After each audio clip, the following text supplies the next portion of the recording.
Hello and welcome to the 6th part of my All Killer Alternatives stream, where I look at games in MAME that are not on the All Killer No Filler lists and hope people discover a few ones they've not seen before. You know, just enjoy watching some games, try and see obscure ones, find things they like, and maybe give things a play in their own time later. I'm trying to look at games maybe people haven't heard of. So maybe people have heard of Funky Jet. I don't know. I have featured Funky Jet on a previous stream, but this version of Funky Jet is a bit different because this version was just dumped. We've got Xuser V and Duking to thank for this one, and there were some videos uploaded onto YouTube 2-3 years ago by Duking, and they thought maybe it was a prototype. And upon looking at it, yeah, there were definitely some significant differences with this version, and I'm inclined to agree, so I thought I'd kick off the stream by playing this newly dumped version of Funky Jet, because Funky Jet is not on the All Killer list, and it's a game I actually quite enjoy. It feels like a spin-off of Data East single-screen platform games like Tumble Pop, but this one was developed by Mitchell, and it's less platform-based, more sort of fighting-based, but it's still a very good game, I feel. So, right. Let me get started then. Let me switch the view over to my horizontal view. Let me full screen the game. And let's have a little play of this game. Oh yeah, let's turn the sound up too, sorry. I forgot to do that almost. Here we go, back with some sound. And there we go. I mean, the first thing you will notice that's different in this game is clear from the attract mode. As soon as it shows the how to play screen, which is not this cycle. Let's go through this. It should come up in a minute. This is completely different to the existing sets. The existing sets don't do this whole comic book style thing. They just give you a screen with instructions on. So this actually looks much better. But if this is a prototype, then for some reason this presentation style was dropped in favour of the plainer one used in the later game. Maybe it was thought better just to explain things in text, or maybe there's something more to this and this isn't just a prototype. But either way, it is a very different set. So let's get on with things, let's coin it up and let's give it a play. Now, as with all the versions of this game, you can select the first stage from the start, and so I'll just select stage 1. Seems logical. Now, one of the other things you'll notice is you're picking up these smiley faces rather than the jet fuel cells. They have the same purpose. You know, when you collect enough of them, you get your power up. But it's curious again the change there, because before you connected the actual jet fuel packs and you get the sort of jet bonus. So why in this version is it smiley faces? We don't really know. Again, it's one of those things you notice quite quickly. And the same with some of the enemy patterns. They're using different enemy types or different coloured enemies on certain stages. So was this a change made before it was released or a change made after it was released? I really don't know. But it still makes for an interesting experience, even if you already know Funky Jet. Just try and find out what's different in it. Now the game is a fly around, beat the things up on the platforms game. Like I said, it's like a single screen platformer, but it's not a single screen platformer in the traditional sense. While I was looking at the new edition, I did fix a couple of bugs in the driver related to the screen offsets, because it's I could see there were quite a few real hardware videos of the game now on YouTube that maybe weren't there last time I looked, and there's a slight offset issue in the game on the first stage of each world, where the leftmost 2 columns are actually black on real hardware, and in MAME there was only 1 column black, so the screen was shifted 1 pixel to the left. So I've shifted 1 pixel to the right, which actually fixes some of the layout elements of the offsets in other places in the game, such as the world select between levels, which was previously showing some corrupt graphics on the right hand side, and also the alignment of every other stage in the world apart from the first one. I guess it's a programming bug that they left the two columns blank on the left hand side in the first stage, but that is how it is on hardware, and that is now confirmed thanks to the real hardware videos that are available on YouTube. So this is your first boss stage. You've got your enemy your health count for the boss in the middle. I didn't do that well. I lost most of my energy doing that, but it happens. So, anybody in the chat, or is the chat broken? Or usually I've got people to say hi to by now, but maybe you're just all lurking, or maybe there's some issues again. We'll see. I'll keep playing this one for a little while, and hope to hear from somebody soon. Kind of reassures me to know that things are working. Oh, hey Nikki, thank you for confirming that it's working then. And good to see you, thank you. And so yeah, this is Funky Jet. It's a fun little game. One I'll come back to now and again. Nice little rain effect here. Very simple, just lines changing colour, but it's effective. Gives the proper storm feel to the level, especially with the lightning. Anyway, I'll play through this a bit, and so you can, if anybody's familiar with the game might already be seeing some changes. Oh dear. I think the dip switches might need adjusting a bit for this set too, because I noticed just before I came on stream, if you set it to 4 lives, you actually get no lives. So that might be different between the versions too. It's always interesting when these sets show up though, because you think you've seen everything the game has to offer, and then a set will show up out of nowhere that is different in fairly significant ways, if you know the original game, because you've got different enemy placements, different enemy colours, different enemy types, which means if you've got strategies for the various levels, they may no longer apply. Oh, hey main fan, and the super fan, super chat works too. You are super fan, main fan, with the super chat donation there. Thank you very much. It's always appreciated. And so I hope you're doing well too. And this version of Funky Jet will be in the next main release. I don't know if the offset change will quite make it, but we've got a little while left before the freeze, I believe. It's added initially as alternate demo, because I think that's the first thing that was noticed, but there really are quite a lot more changes to it. It also raises a question of if the sample ROM in the original dump is correct, because the sample ROM that was dumped for this set had the same ROM label as the regular one apparently, but it looks like it's more correct. There's a block of data that's missing in the old sample ROM dump, just like 32 bytes in one place and another 32 bytes in another part of the sample ROM. But when there's just like a blank section of ROM in the old dump, it looks very suspicious. So it's possible that this new edition has also shown us that we need to go and recheck the sample ROM dump for the old set. And again, that's always good to see, because it helps to verify things and know that something needs checking again, and sometimes things are dumped once by one person and assumed to be correct when that's not always the case. So anything that could lead us to correcting or finding an error and correcting it is always helpful. So yeah, you fly around and you beat up and use your boxing gloves to beat up the enemies in this game. I think that's why it stands out as unique to me, because it's neither single screen platformer nor aerial based fighter. It's a bit of a hybrid. And Mitchell do have a habit of putting out some really good games, and I think people write this one off quite quickly, but it plays better than you'd think. Just got to be able to position yourself properly and not get hit by everything.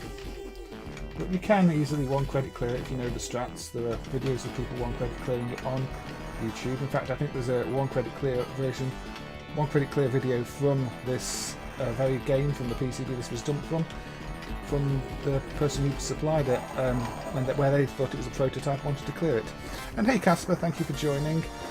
Hopefully today's stream will go a bit better than yesterday's, where we lost the connection thanks to lovely Virgin Media. So fingers crossed and all that. But yeah, I'm going to play a few stages now. This is one of those games where there is a hidden sort of extra stage, not hidden, but if after you complete all the stages it will scroll up and show you a bonus stage. So all the worlds you see on the initial screen aren't the entire game content, and a lot of these single screen type games do that, especially the Data East style ones. I've even seen the Neo Geo ones. I think Zoopapa does the same, doesn't it, on the Neo Geo? That's another favourite that I might have to look at some point. So how is everybody then? How you doing, main fan? How you doing, Casper? How you doing, Nikki? I'll probably be on your stream later, Nikki. So Nope, Nicky and Bunty on Twitch. Good place to be, nice place to hang out on a Friday night. See some old games. I believe they're doing an isometric special tonight. So they'll be looking at isometric games across all different platforms and having the usual chat. And yeah, isometric games are definitely an interesting subject and one I've considered doing for one of my own streams at some point, because there are a fair few arcade isometric games, and obviously MAME doing a lot of non-arcade stuff these days. There's even more content to start looking at in that area too. Plus, I want to ask the question that I always ask, and that is, what counts as this? Or what counts as isometric? What doesn't? And we'll just probably discuss that if I do a stream like that myself. Because I really don't know if I'd put things like Great Thousand Mile Valley and Overtop in there, even though they definitely have that perspective. I don't know, it's definitely an area that's not quite as clear-cut as you might think. Does it have to have isometric style controls to be a real isometric game, for example? In other words, does it have to really require an angled joystick like Kyugo, or probably Treasure Hunt, not Treasure Hunt, Treasure Island, Data East cassette one. Where if you're trying to play it with a non-angled joystick, you'll just end up going in the wrong direction. Which is why when people put Kyugo in a generic MAME cabinet, I always kind of it feels wrong, because you know the original was meant to have an angled joystick just to make it more playable.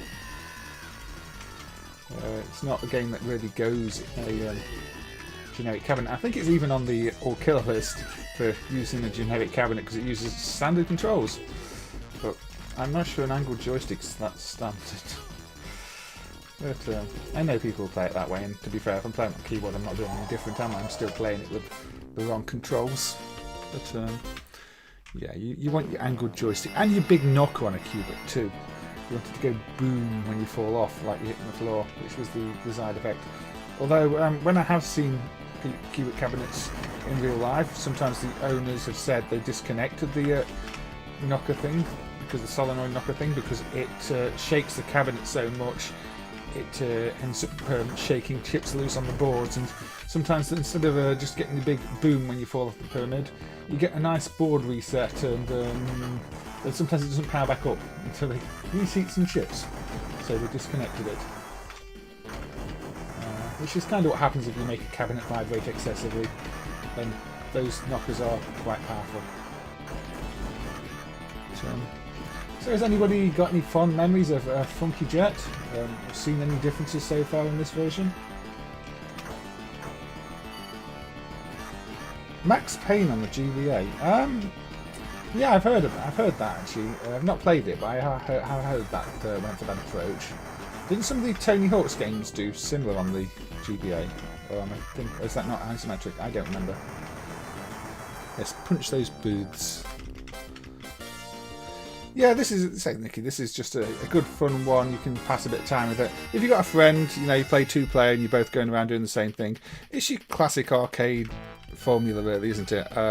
I did look at it briefly on the single-screen special I did before, which was the Valentine's one, wasn't it? Back in February. But I didn't play much of it because we kind of said it's not quite the formula we're looking for at that time. But yeah, it's well animated. There's all these different, a good variety of enemy types, and it's got quite funky music, which fits the title of Funky Jet, really, doesn't it? But yeah, I'm always surprised this is a Mitchell game, not a Data East game, because it just fits so well with Tumble Pop, Diet Go-Go, and Germac Returns. And the hardware's practically identical too. I was seriously considering merging the drivers when I was looking at this, but I might save that for another day. But it's basically the same setup as those games, same sound hardware as those games too.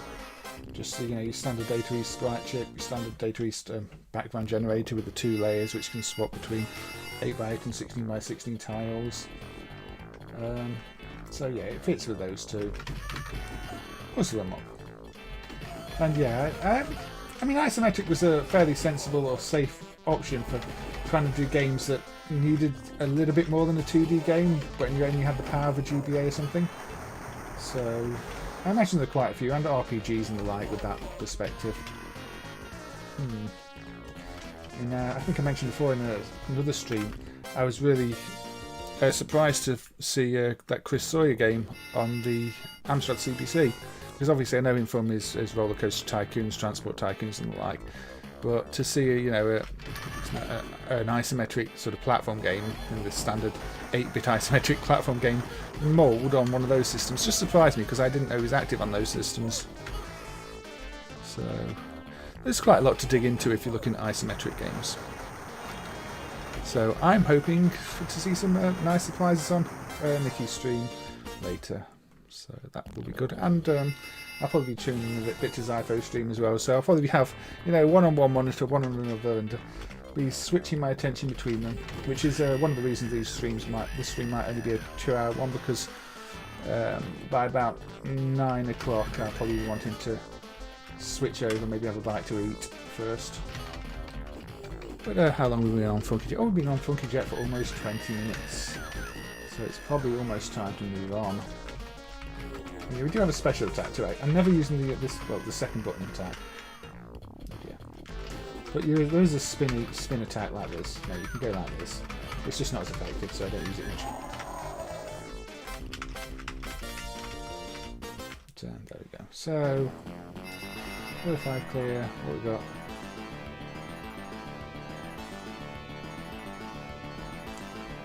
Okay, so we've got another fairly simple. The bosses aren't as impressive as, say, Tumble Popping. Here you've just got another 2 guys on platforms. It's a bit like the whole booth one a minute ago. But it can't have everything. I think it makes up for it in the number of individual enemies rather than having the larger bosses. But anyway, I think we've seen probably enough of Funky Jet for now. But yeah, when the next release comes out, be sure to check out this new clone. It's definitely a little bit different, and you might find some surprises in it, especially if you've already played plenty of the original game. So yeah. Now I did notice on that screen there was a slight glitch on the left. Now I've moved used the offset to the right, so I don't know. Maybe the offsets can be controlled somehow, but it definitely matches the hardware in more places than it didn't match the hardware before. I changed that, but I'll have to have another little look at that later. But I think it's an improvement. Maybe that glitch happens on the left hand side on real hardware there, because it does seem like there were a few mistakes made when programming that one, which happens especially in the overscan areas, because on real screens you're very unlikely to see the edge of the screen there. Right, one that was mentioned last stream is DJ Boy. Now this is a 3Z80 game from Kaneko in '89. So by this point, maybe you would have thought they should be using a 68K rather than sticking with the Z80s, but here you have 3 Z80s and a Protection MCU, which was decapped and dumped a few years ago. So this is the prequel, really, to B-Rap Boys, which I featured on a previous stream, which people seem to really like.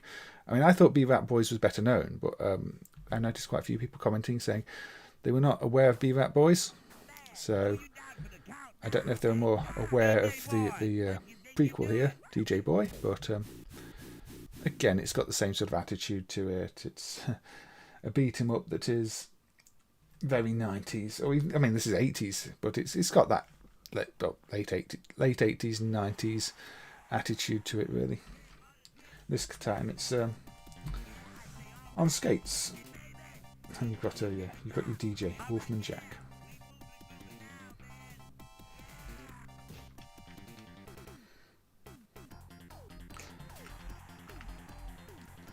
So you can see it's actually quite like B-Rap Boys was at the start. And B-Rap Boys, you were starting on a bike, really, and this time you're on your skates.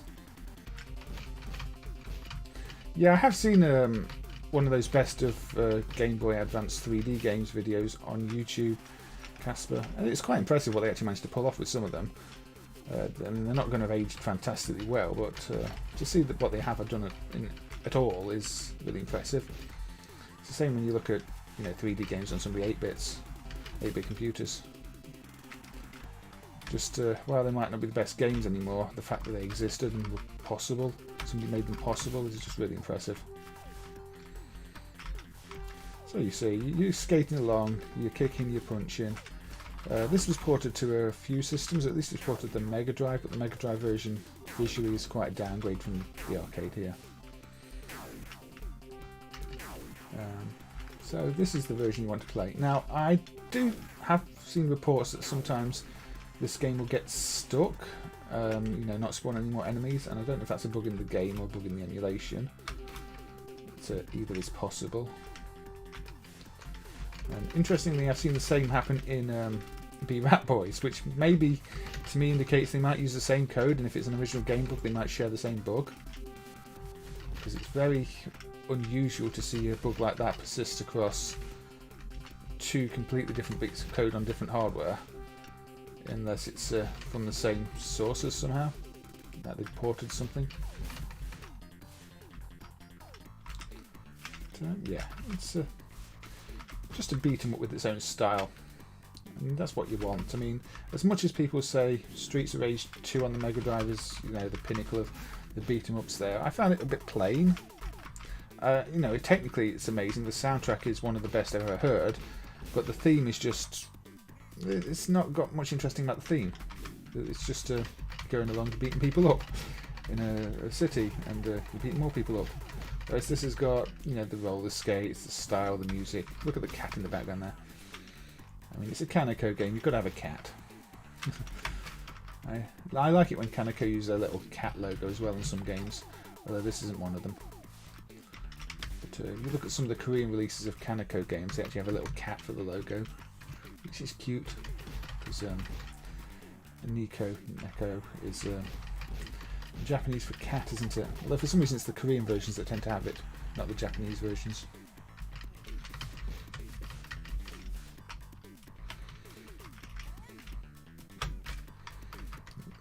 Not let me kick yet.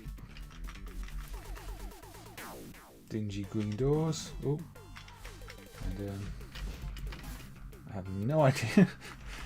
We have kung fu fighting, ballerina dancing. I don't know. We have a boss. Now, I don't think this is necessarily the best. We have a boss that breaks wind on you, apparently. I don't think this is necessarily the best game in terms of playability. It's more one that's about the style. And I think that's why people remember it. Before it was emulated, it would get requested very often. Just Michael Jackson moves in the intro. Yes. Doing the MJ moves in the intro. Let's get some notes.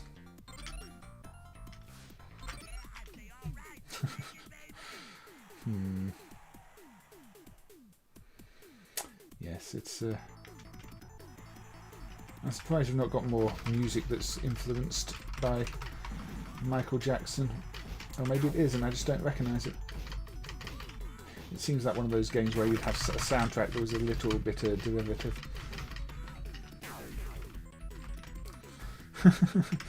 Well, she was sliding around without any skates on. Now I've gone Subway. I mean, how many of these beat-em-ups have these sort of Subway type scenes? Obviously Renegade is your famous one, but there's so many others. Renegade, for some reason, I don't believe is in the All Killer list either, and that's really surprising me. I know it was a more popular game on the computers, but I think as an arcade game it's still significant. I don't like these little ones, they're too small.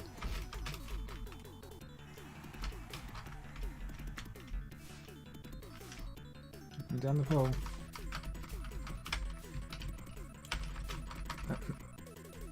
Okay, I'll just go on the train then. Or not on the train. Apparently getting into a train doesn't put you on the train. Who knew?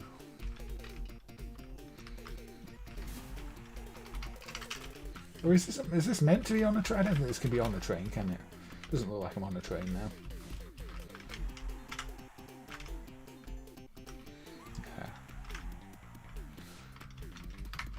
Again, a decent variety of enemies. I think they do start to recycle after a while, but for a game of 89, it's not bad.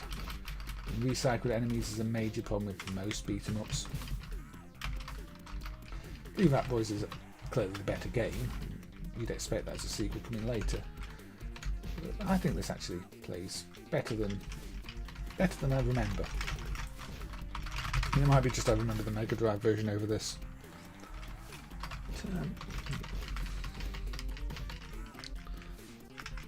I don't think there's much else for me to report from MAME development of the last few days. I've not seen anything major to talk about. There have been the occasional little fixes, and like I say, that funky jet set stood out. There's a Point Blank clone being added, but nothing seems to be into it. I think Point Blank 2 clone.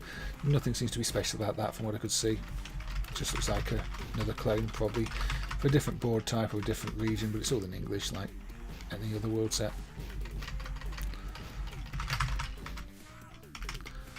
So let's play a little bit more of this. So I've been on this one about 10 minutes now, and I'll probably play another credit or so. I'm on my last life on this credit, so after this credit I'll insert another credit like now and continue.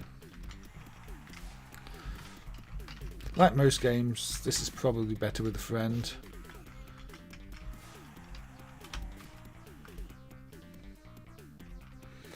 Warp 1 was an interesting ad. So credited to I mentioned the credits in the video, the description. I think it was it Dillweed or something like that. I can't remember now. And I think that was the main credit on it. Apologies if I got that completely wrong. I know it began with D. I think it had Dill in it. But yeah, the credit is listed in the video, and of course it will be listed in the What's New. I just realized that said dust on the bin, isn't it? I was trying to work out what it said. It's like DLST, but I think it's actually dust for dustbin. Maybe? It's very golden dustbin, that.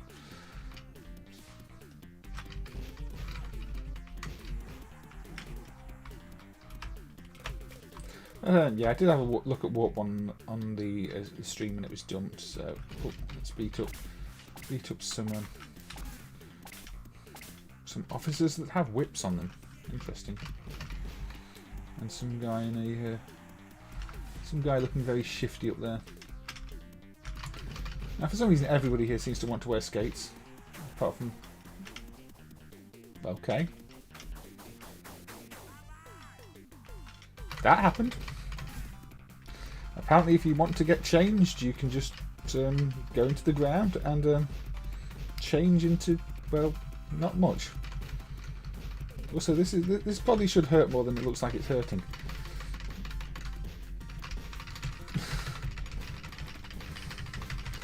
Now, this boss doesn't seem the most intelligent. What on earth is now? Okay. That was literally just mashing a button by standing in one place. A Budget Marty McFlyer Attic PT. What was the hardest game to dump? Zero Cool Acid Burn asks. Are we talking to get everything dumped? Because there's some games that still aren't entirely dumped. In terms of things that have been dumped, I'd be looking at some of the decapping work that's been done lately.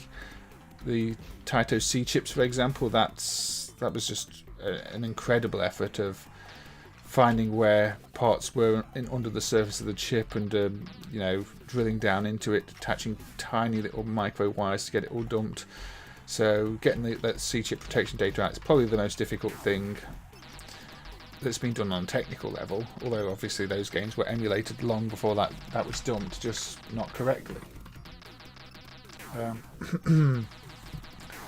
Hey Amatelass, I'm good, thank you. How are you? And same goes to Zero Cool Acid Burn, Erratic PT, Cow, and everybody else. How are you doing? I hope you're all doing well. Thank you for joining. But yeah, I would definitely say some of the decap work that's been done recently.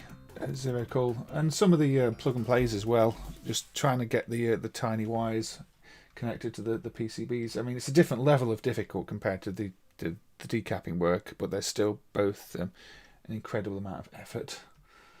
In terms of just sort of manual labour tasks, some of the bootlegs that have just got stacks and stacks of ROMs can't have been much fun. I think like one of the WWF games has 70 odd ROMs, and things like Narc have got an absolute ton of ROMs too. So if you just want, a really long, boring, but not necessarily difficult job, but still one that's challenging for its own reasons, then yes, those ones could also count. Anybody could do them with the right tools, but it requires some dedication. The Hyper Neo Geo games have also got tons of ROMs, and that's a lot of desoldering work, and that's why I'm just crossing my fingers on that Samurai Showdown prototype actually being dumped properly, because there's a big risk when dumping those and having to desolder everything.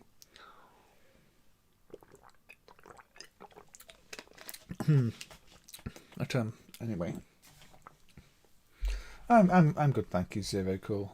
Just enjoying the Friday night, doing a bit of this streaming before I hop onto other people's streams. Like I say, I'll probably be on Nicky and Bunty later, probably a bit of Zypho later. It's my Friday night routine has been for pretty much since the start of this COVID thing, really. People are very good at providing entertainment when other entertainment has been taken off the table, and maybe I even prefer this routine now for Friday nights rather than just going out and never feeling quite comfortable. But anyway, this is Soldier Girl Amazon, a Nichibutsu 86 game. Yeah, it amazes me too with Attic. I mean, I've done some work on protection systems myself, but typically a lot of the ones I worked on were outputting data to the screen rather than finding ways to dump it electronically. So it's a bit loud. So, for example, with some of those IGS games, the Gladiator, I managed to get it to copy the internal ROM data to shared memory, and then got the 68K to display that as sprites on the screen, and then entered them manually, and got somebody else to verify the data manually, put checksums on the screen to help with it, and that was long work. I suppose we have to mention the Jaleco Suicide DS5002 units too, where they're designed to self-destruct if they detect any kind of tampering, so they were thought to be impossible for so long, and many were destroyed in the process of dumping the ones that were dumped, and for most of them you had to have at least 2 to verify the dump was correct. Now this version of the game always starts you off with this 3-way shot, which makes it significantly easier. I think it's the parent set does not, which is a curious difference here. I think I've got bananas being thrown at me, but it is the Amazon, I suppose. But now I'm back to my single shot because I got hit. So now it's just as difficult as the parent set. Would Pandora's boxes ever be added? I guess eventually they will be. Silly as that sounds, they are technically a part of the arcade scene now, and not a good part of the arcade scene, but they are part of it, and they've displaced many legitimate arcades. Oh dear. And MAME's purpose is to sort of document things and not discriminate against them in terms of what we document, and that means we probably have to document them one day, even though they are actually MAME. Bad versions of MAME that have been modified in not great ways and put in commercial cabinets that haven't helped the industry, unfortunately. Not a big fan of them, as you can tell. It's not why we create MAME. I'd much rather see proper legitimate cabinets there.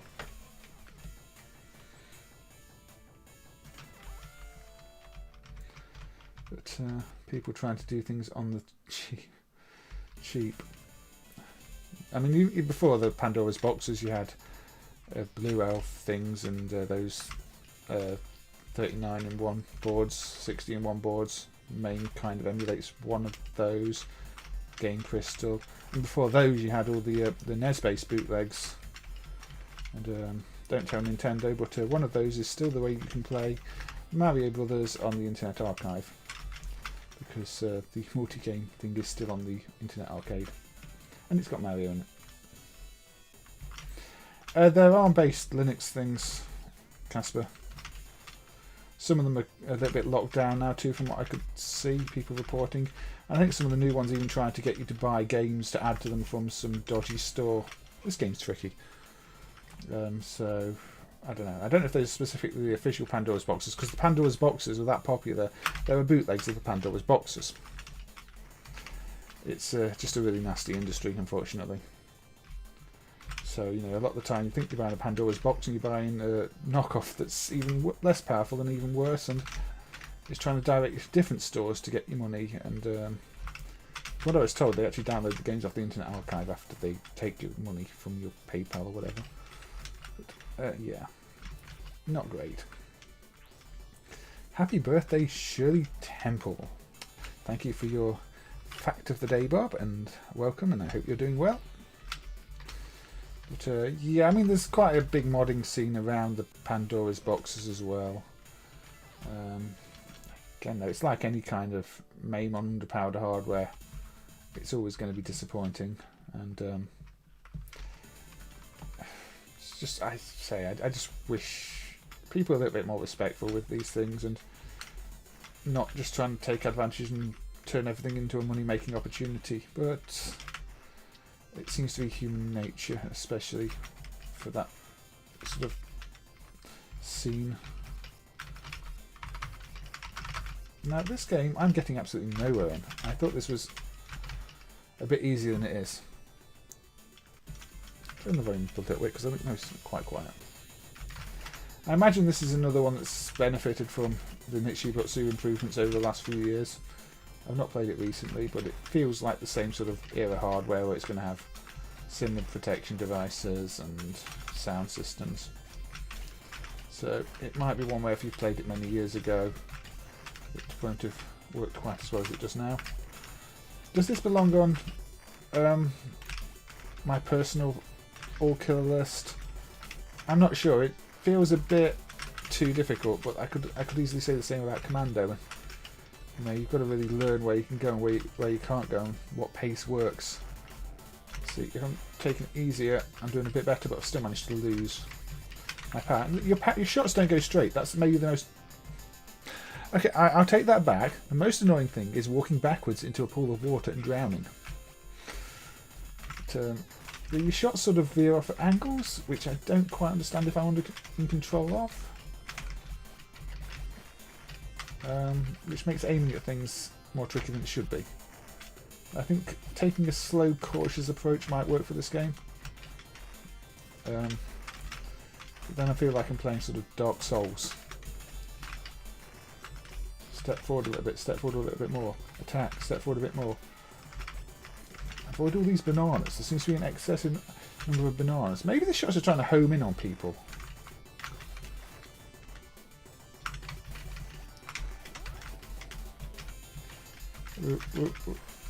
Oh dear, I didn't get much further. So yeah, that's the Amazon version of the game. Nothing to do with you know, buying electronic products online. And I've displaced Sake Sega, which I kind of thought said Shakespeare the first time I looked at him. Where's the most jolly tune the high score entry one?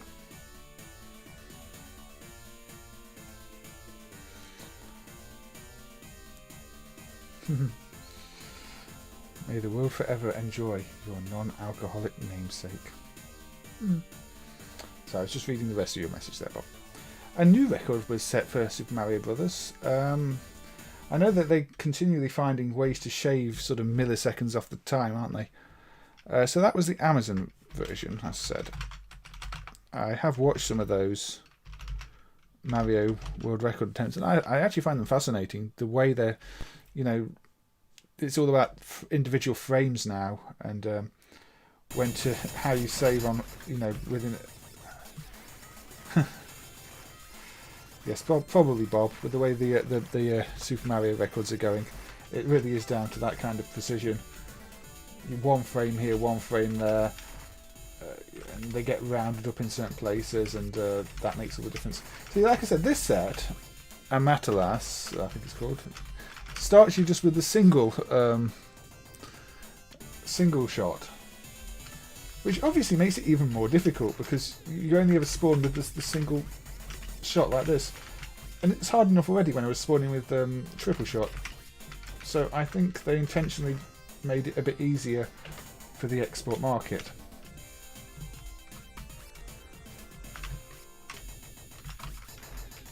I do have bombs. I'm not really using the bombs. I don't know what captured does. Maybe there's a strategy here that I'm not understanding, because it does say captured. I don't appear to have captured anything at any point. No, you can't just walk into things to capture them. Just had to try. So yeah, probably a saving of less than a second. But I guess it's that you know, going below the 455 that people celebrate as a major landmark, because so much research and effort's been put into that the Mario speedrunning, hasn't it? Also, this you can't instantly change direction in which you fire, which I think is why the bullets don't always seem to go where I expect them to go. It takes a few frames, because if I do that, it takes a few frames of animation as you turn. Even if you press left and right, you go through the turning process, which means you're not always firing where you want to fire. Could this game be enjoyable? Maybe. At least you've got power there. I think if you spent a lot of time with it and learnt it, it could be, but otherwise it's going to just eat through your credits very, very quickly. Yeah, I mean, the fact I'm just pressing left and right here and going through the motion of rotating forward. See, this is just me pressing between left and right. It just goes through the whole cycle, which means that quite often you don't fire where you want to fire. It's like they didn't know if they wanted to use a joystick or a rotary stick and just went with a joystick that acts a bit like a rotary stick at the same time. It's a bit awkward. I'm wondering if the overall difficulty here is actually lower on this set to compensate for the fact you don't start with the power up though. Because I don't seem to be getting quite as many bullets fired at me.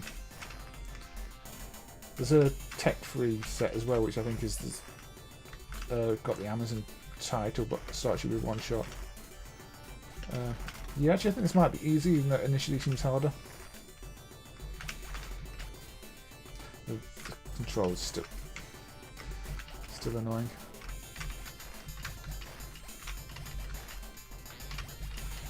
I don't know, maybe I'm just getting used to it and realising how it plays. Yeah, and sometimes you shoot the chest and these bugs will come out and they pursue you. That's an annoying thing. It's like the chest is a trick. The bullets might be slower, yeah, Bob. There's definitely something about it that feels easier to manage. And I think it's giving me that extra little bit of time I need to turn around and actually aim where I need to aim. It might be a case of the default difficulty meanings are a bit different or something, but I don't know. But as you can see, I'm not just dying every time I could possibly die.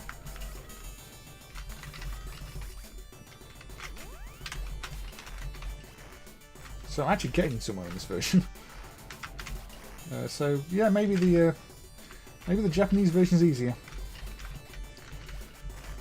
Oh, it's not scrolling anymore. That thing is a boss. Yep. So actually, I'll take it back. As long as you play this version, the Japanese version, which on the surface seems a lot less fair, maybe this is a game you could put in the top lists. I don't know what that cutscene was. I'm enjoying this more. I don't feel like I'm just being wiped out as soon as I try and make any progress. Controls are still annoying, but there, got me eventually. It just means you do have to find a power up before you're at full strength. But once you find a power up, it's a bit easier. Although now I'm just dying. The attack patterns are different and I'm not used to them on this level. Anyway, so that was Amazon the clone Amatelass. I would say play Amatelass, this one. It's better. I think it's the game as the game is meant to be. I think the other version has been tweaked to seem easier initially, but then just not easier once you try and play it, once you get into it. And again, it's often the case that Japanese versions are better.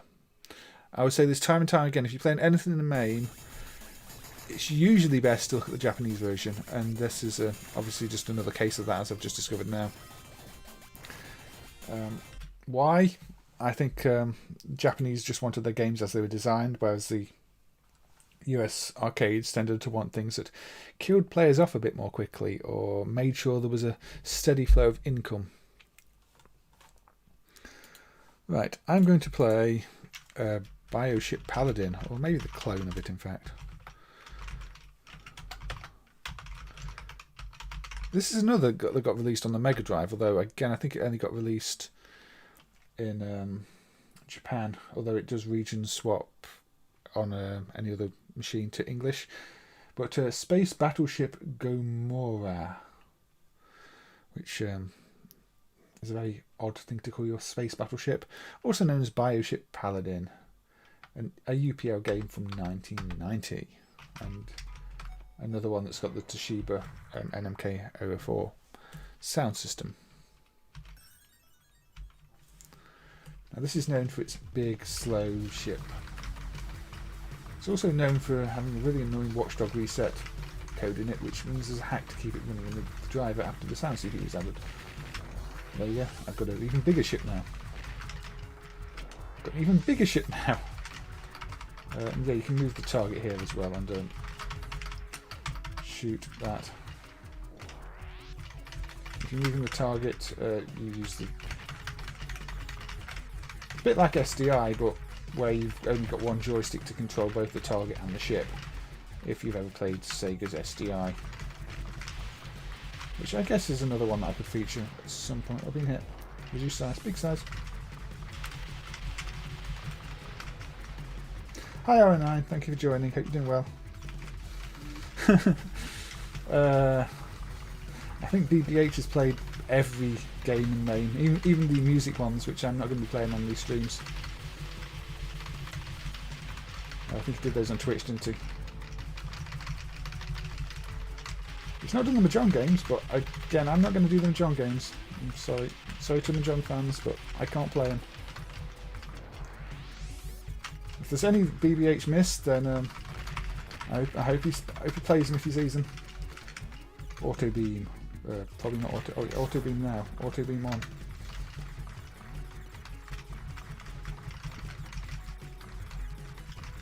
So, now I do wonder if there's any games BBH has missed and not realised he's missed, because it's always possible.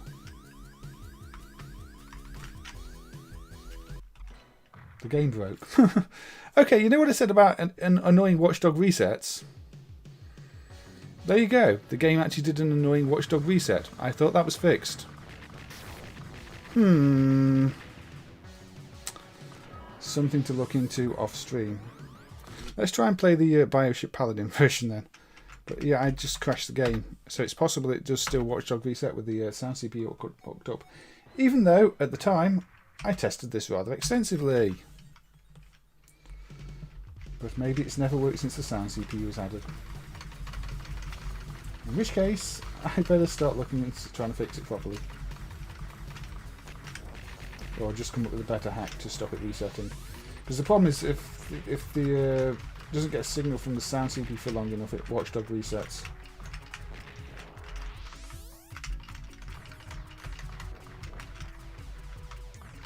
And maybe the timing's changed a bit and it used to work and it doesn't work now. Or maybe my testing just wasn't good enough the last time I tested it.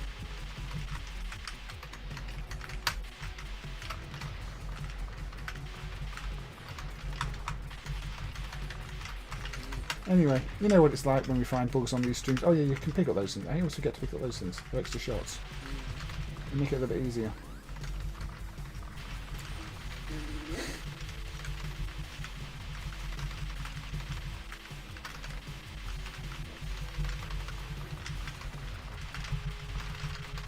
And if it is broken, yeah, I'll have a look at it. But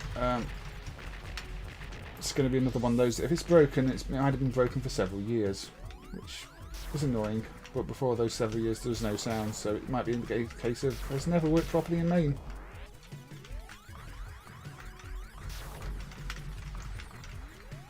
It's probably some timing adjustments have thrown it off slightly because it's very, very fussy.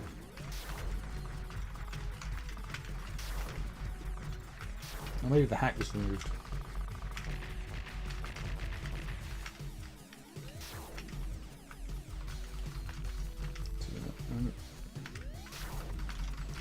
I seem to have got a bit further this time.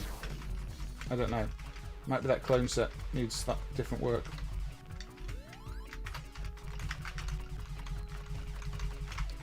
So let's keep going.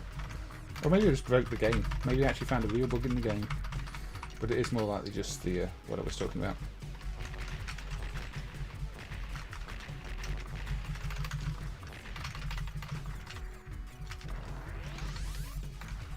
You missed the part where it broke. Well, it just kind of froze, and then I sped it up and it reset. It wasn't the most exciting breaking in the world. But yeah, the parent set's not breaking in the same place, so this will require more testing.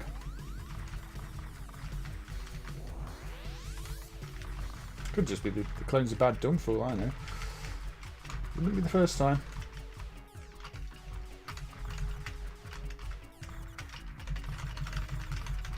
Or there's a specific way to trigger it. But yeah, I managed to get a bit further this time, aren't I?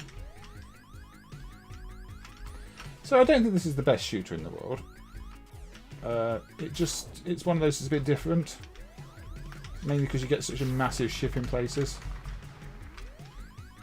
And you've got your variety of shots. You do have your secondary fire, but you have to move it and then fire while you're moving it. And you can't move your ship at the same time. It's one of those that could have done with the dual joysticks, say like SDI. Well, SDI is a trackball and a joystick. But SDI works really well, mouse and keyboard setup. You can move your ship with your cursor keys, you can move your target with your mouse, and you're pretty much set.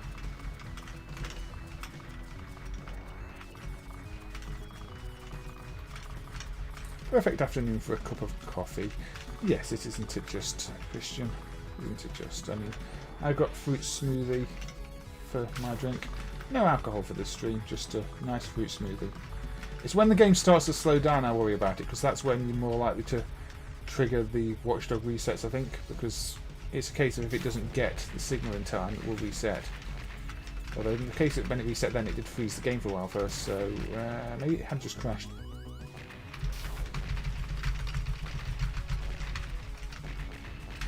Yeah, clearly the parent set's not doing that.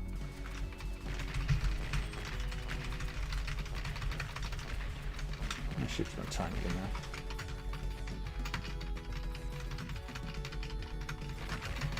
Slow down. And yeah, it's slowing down a bit too much and it's flickering a bit too much. That's one of the problems of this game. It does have a lot of slowdown. I think they're trying to push too many big objects around on quite weak hardware, really. Ooh, I've got another life. You never have what, main fan? You never played the game, I'm guessing.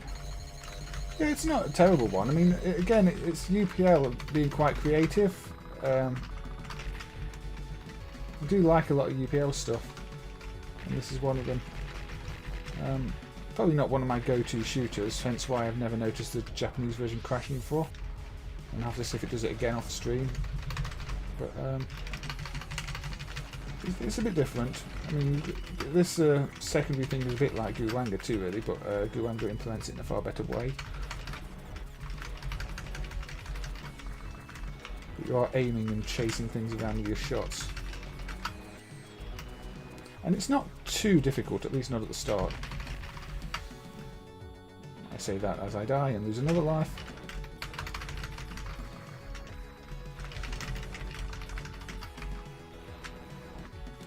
Large, near large.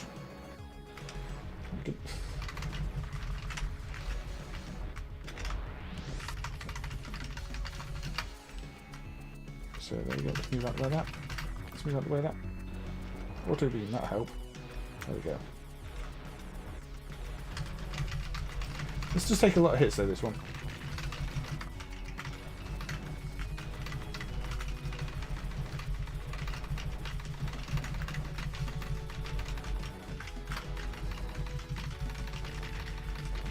I hope that's not a timer. Maybe it's just a boss timer.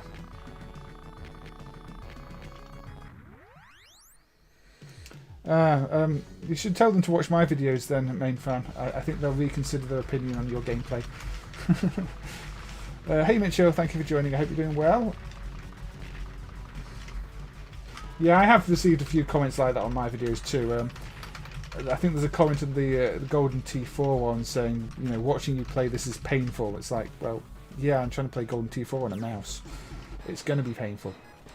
So yeah, that was a Bioship Paladin, and the world version didn't crash. So I'm going to have to look at the Japanese one later and see if there's anything.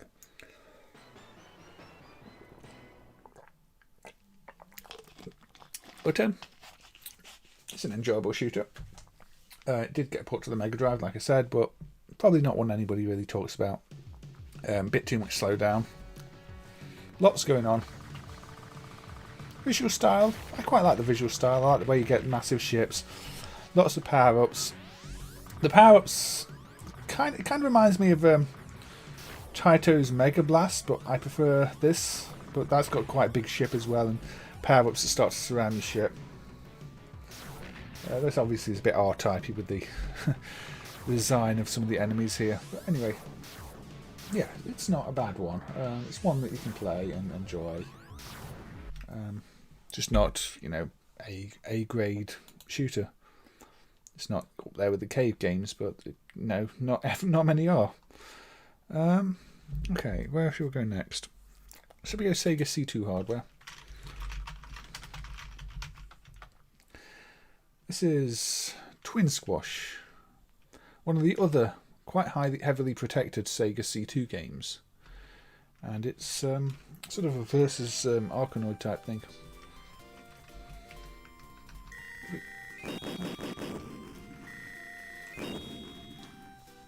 There's the Wizard of Oz theme we've got going on here, isn't it?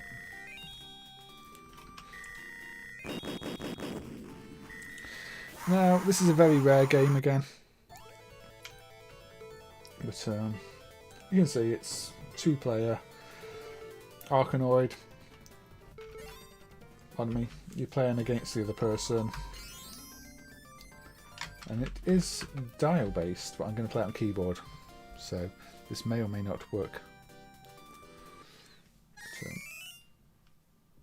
Now I do notice it says crown, not clown. I don't know if that's a typo.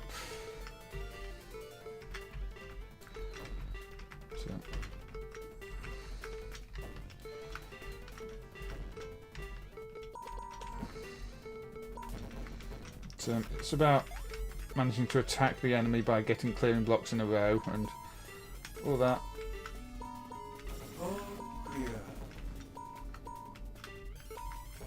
You probably do want to dial for it, actually. It does move at a fair speed. Hey Leoga, thank you for joining. I hope you're doing well. Good to see you again. So I won the first round of 2. Let's see if I can win the second round of 2. So this is probably one that would be really enjoyable with a friend because you get the competitive aspect of it. I've never played it with anybody else because I don't actually know anybody else locally who even likes this type of game, or even arcade games in general. Everybody I know really just likes more modern games. Oh dear.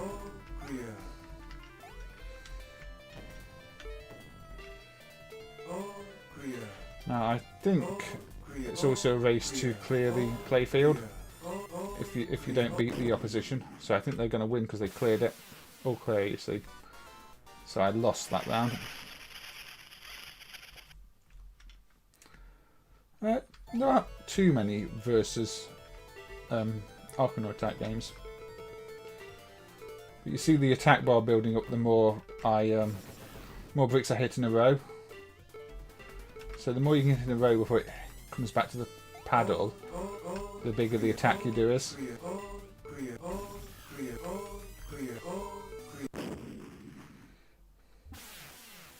I don't know why it's repeating something clear, but slightly annoying sound design.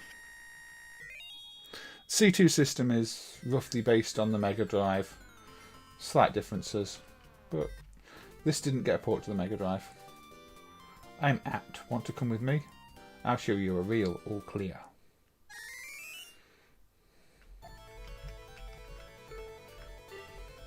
All clear. Is that what it's saying? All clear, even though it's not all clear. That's odd.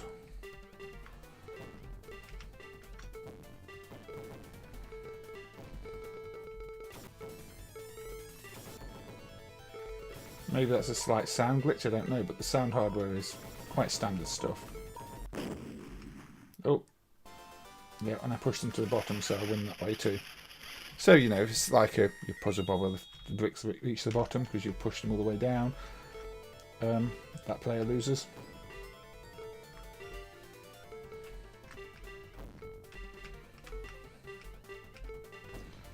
And that's a clear row, clear. There we go, that's going to be a lot. That's going to be a big attack. It's going to be a very big attack. Yep. Now, I don't know how well balanced this game is, because I don't think there would have been any defending that attack if anything the other player could have done. Take my advice. To increase the ball speed, we repeatedly press the button. Ah, so you see there's more strategy. I didn't realise.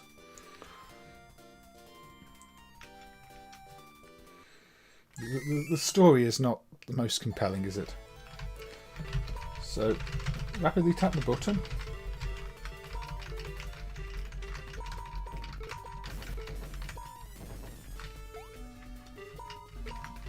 If I increase their ball speed? Wait, there is no button. Is there a missing input in this? It told me to repeatedly tap the button, but there is no button.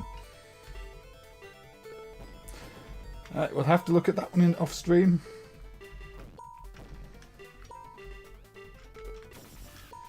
I didn't realise you could repeatedly tap a button to speed things up, and there's no button mapped, so no wonder I didn't realise. Hold on. Input test. Oh, there is a button mapped. So yeah, there is a button. I'm being silly. I'm looking in the wrong screen. So how does that actually work then?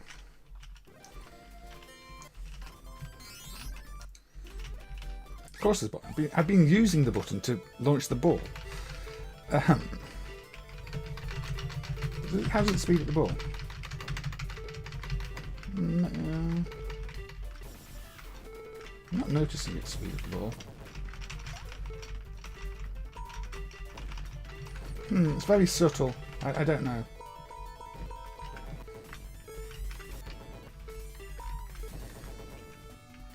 No, there is a button. I completely forgot that I was already using the button to launch the ball, and then looked in the wrong menu because I opened up the analog controls instead of the inputs when I quickly opened up the menu. So there is a button. It must have some effect. I must increase it very slightly. I know what I'll do.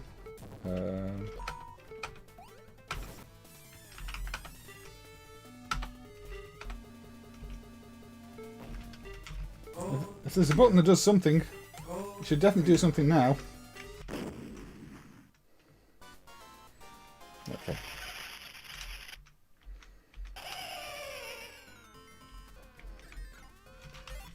Right. I seem to have the guts. No, I just want to see. Right, so I've got auto fire held down. Okay. Yeah, if I auto fire the button, it gets very quick, very fast, very quick. So the button definitely increases the speed. It just doesn't really show it in a visual way very well. But yeah, I've got a very fast ball now. So it does work.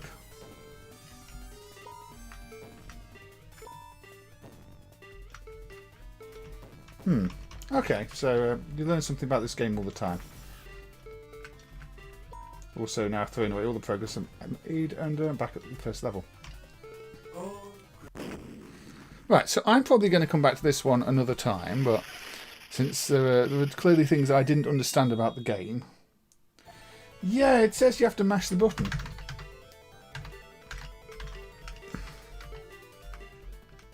really seems to be a mash the button. It doesn't seem to be a timing thing. Don't know how much you have to mash it. I mean, I'm mashing it manually now and getting quite fast. There doesn't seem to be a way of slowing it down either. It's a strange game. I mean, it feels like a game that's more of a concept than something intended for wide release, and that might be why it's so rare. I mean, it's not considered a prototype, but it is one we've only seen, you know, once in however many years. But the same with things like Ribbit, that's extremely rare too. A lot of these C2 games are, or were. Now there's like multi-game kits for it, and they're all quite common. At least if you don't mind, you know, basically being a bootleg. But it's a curious one. I think I do need to put that on dials. If you're using the speed up button, you really need the the crown man, not the creepy crown man. I'm sure that must be a typo because he's not even wearing a crown. It must be the typical, you know, LR mistake you get in some Japanese translations. But yeah. That one does need a dial to play properly. You can't really escape that. So let's move on. Let's have a look at Legend.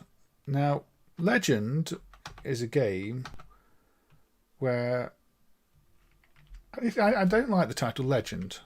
The bootleg version is called Legion. I much prefer the title Legion, and it's a better title logo too. So let's play the bootleg Legion. Now, I did notice when I was testing this earlier, if you let it run in a track mode, I'm just skipping through a little bit. Next to track cycle, is it? There's a gap in the background. I don't know what that's all about. The video hardware is very simple, so I don't see how this can be a video emulation glitch, but I can't find any original reference to know if that is correct or not. It looks wrong to me.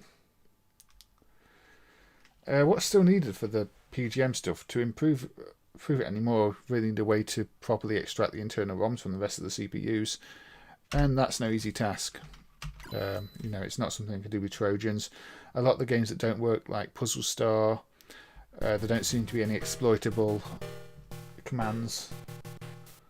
So some way to get to the internal ROM would be needed, like using the decap type techniques. But it's a modern ARM system rather than an old, you know, 8-bit CPU. Now this is interesting because you throw bags of money at the people and they kind of join your army, hence why Legion seems like a better title.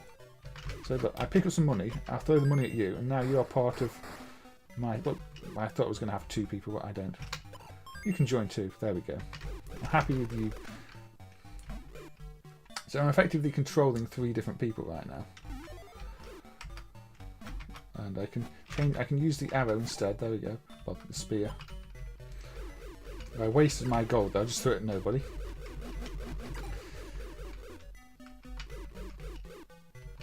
Mercenaries. Yes. They are paid mercenaries. Oh, come back. Oh, you've got bombed. That's a shame. At least it wasn't me.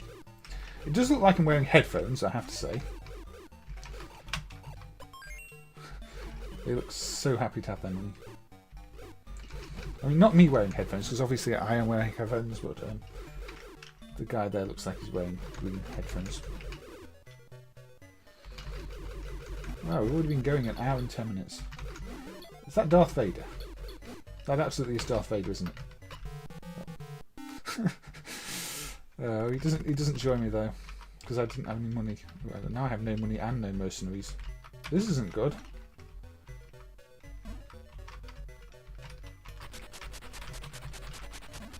Somebody give me some money.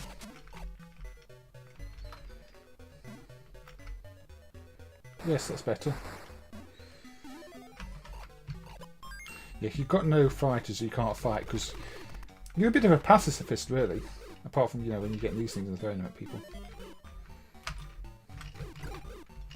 I need more money to get anybody else to join. So yeah, this is a bit different, isn't it?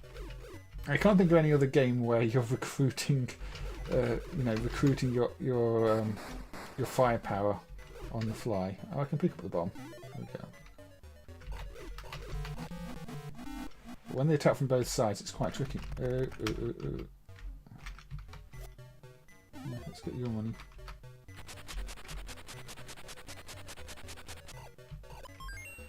You're gonna have to join me. No choice in the matter. Yeah, if you attack them before they throw the bomb, that's how you get the bombs too. But I just wasted the bomb. But you can't get him to join. So you can't get anybody to join. You can only get certain characters to join. Kind of wasting the bombs there. Again, I don't think many people play this one. It's a bit of an obscure one.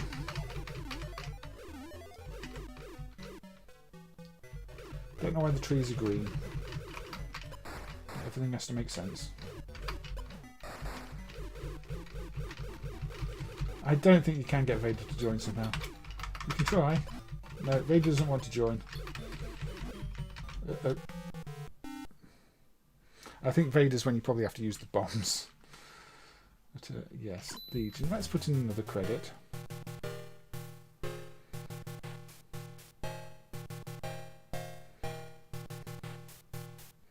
So, no idea what the story actually is.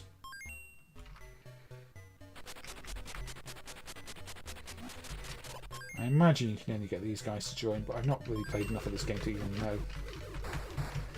I just fired it up the other day and thought, that's a bit different. And then quite enjoyed it when I was playing it.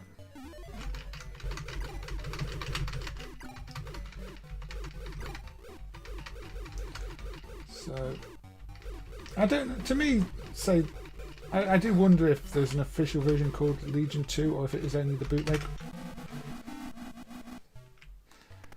Now, knowing how to position your characters effectively is part of the challenge too. Because that tie obviously needed to send him behind me and didn't.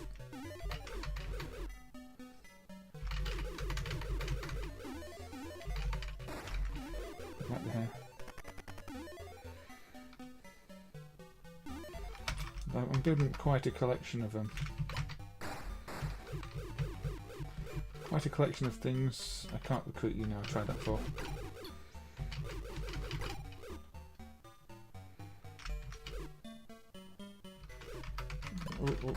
No. Now you do have to cycle through the thing, so it can be quite tricky to get it right. It's and once you've selected an item to throw, you can't unthrow it. You can't seem to cancel it. So the controls are a little finicky in that sense.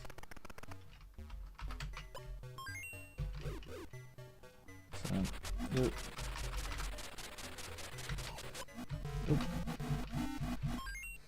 and you are very vulnerable. If they get you even once, you're dead. I've not even managed to make the...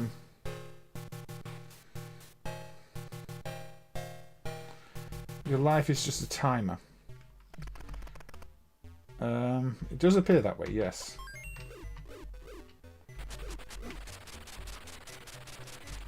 I mean, it's sort of I'm probably just that weak that I'm just going to starve to death if I don't do anything after amount of time. I mean, I do seem to be a green guy walking along with headphones on, really. I mean, again, I'm making the mistake of trying to recruit things I can't recruit. Jumping's probably more important than I'm giving credit for using it.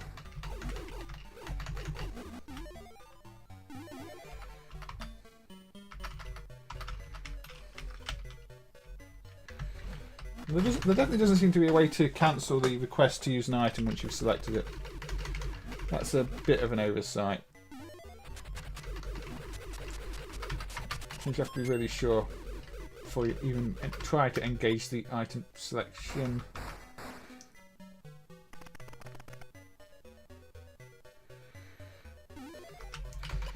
Oh, yeah, Z9K9. I did prefer the clone of it after playing it. I don't know if you're behind on the video, you'll probably see that in a bit. But the Amatelass clone is actually a far better version of the game. But yeah, Amazon, Soldier Girl Amazon is the more relentless version that beats you down. Very fast bullets and doesn't doesn't mess around. Come on, Darth Vader, you've got to be beaten. There we go. Darth Vader has been defeated. There we go. I've actually completed the level by the looks of it. Forest 2. Oh, no, sorry. I was trying to throw some money at you and I failed.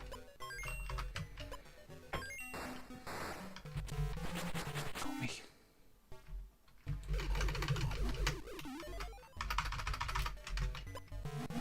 I think you can only have 3 people by the looks of it because the third recruitment attempt there just failed entirely. These high score table defaults are a little bit high, I think. I've not even managed to get on the high score table once while playing this game. Like I say, this glitch in the attract mode does concern me, though. I'd really like to find an original hardware reference of it, but it's such an uncommon game.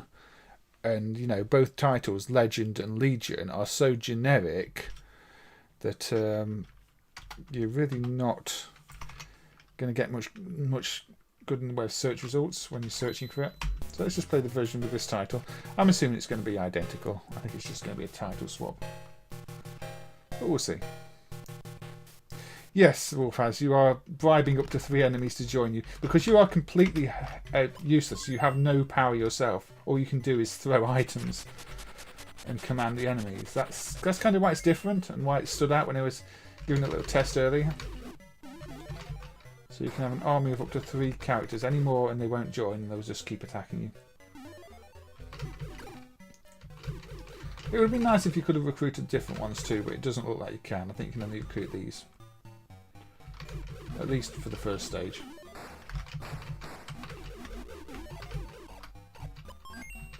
There you go. I've got a full set of little people to do my bidding. Go on, go and kill everything. Kill Darth Vader. Come on, kill Darth Vader. So it's still Darth Vader in the original version too. Very cheeky.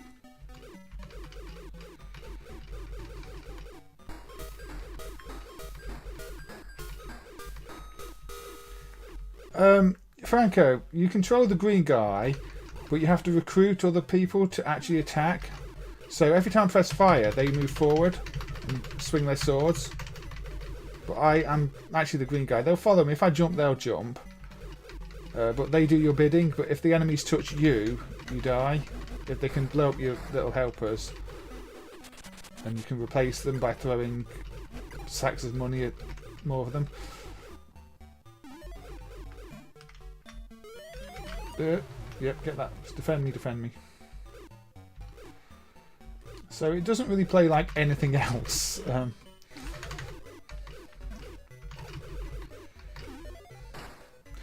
don't think you can say this is... Oh, we've got another Darth Vader.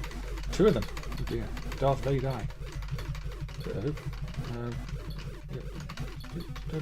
Don't let me down. You didn't let me down. Oh, there's a sword. That didn't do me any good. I might have used up my quota of them. Join me. Join me too. Yeah, that would be good. I mean, I don't think you could bribe anybody else, but yes. If you could defeat the last boss just by throwing enough bags of money, that would be great. But I don't think it's quite got that level of creativity to it.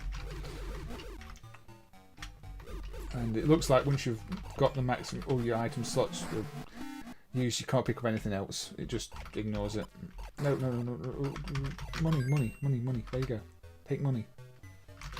You take money too. And you. So it might be advantageous to jump over some items if you don't even want them.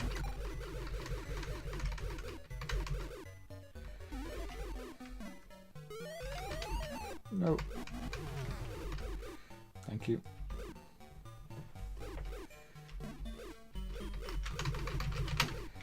So I don't know where I'd rank this game. It seems a bit of a novelty, but novelties can be good.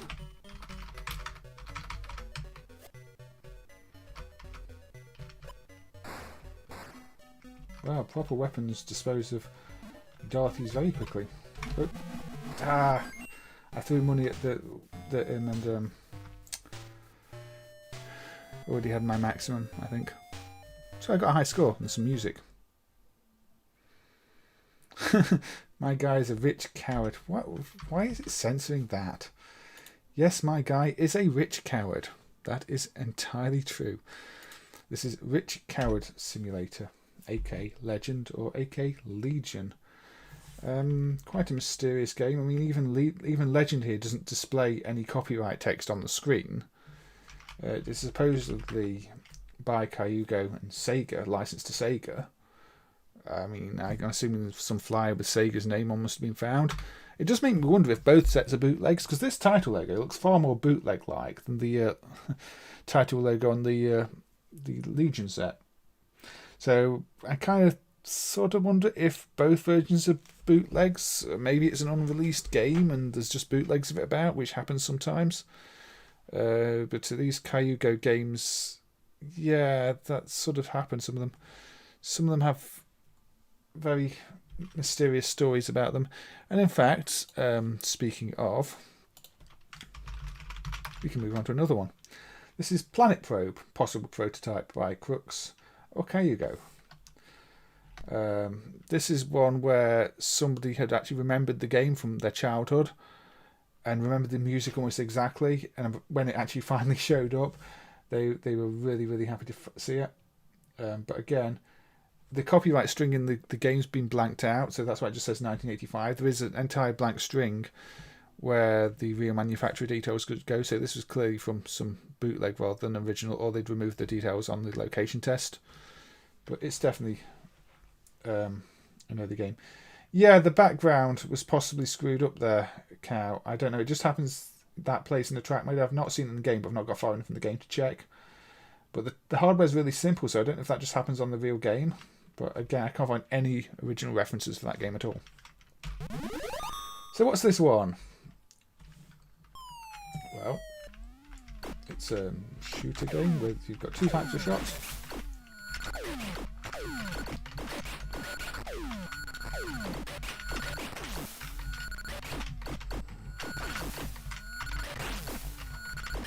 So you're moving around the UFO at the bottom if it wasn't clear.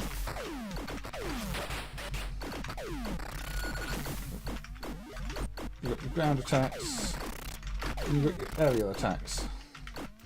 And this game also features eating. Well, it features a silhouette of somebody on a bicycle going past the moon, so, you know, it features eating. That's another thing I think the person remembered about it.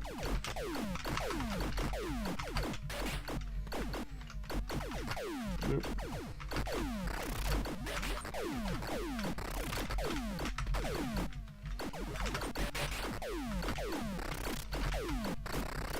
Yes, there is some parallax swelling here, isn't there? A bit of a meteor shower.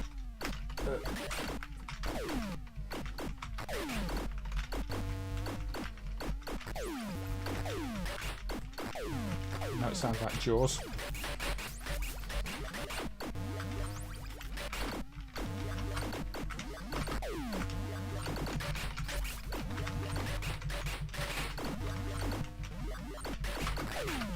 So it does require a fair bit of concentration, which is why I'm being quiet.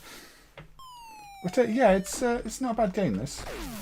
It's very much like a lot of the other Kyugo stuff, but it is a challenging one to play. It's lots going on, lots to avoid. I think it does just loop after a while, but there's still plenty of content before it loops. So,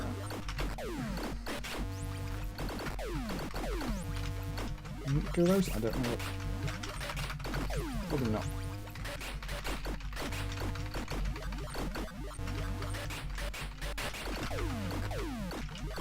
I guess I can't kill them. Just have to avoid them.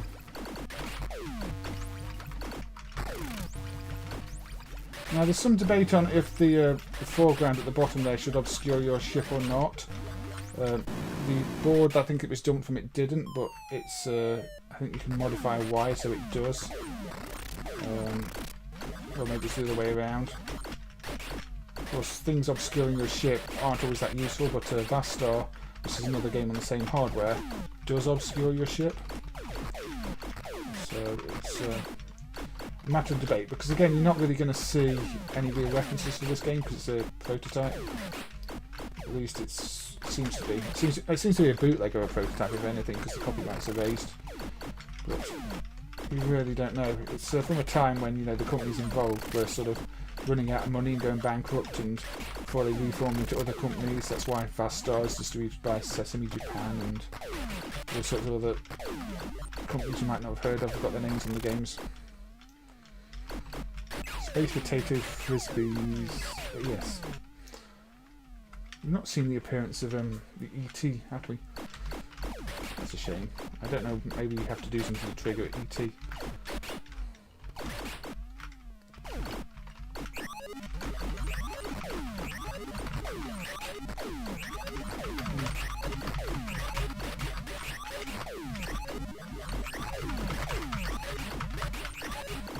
we go.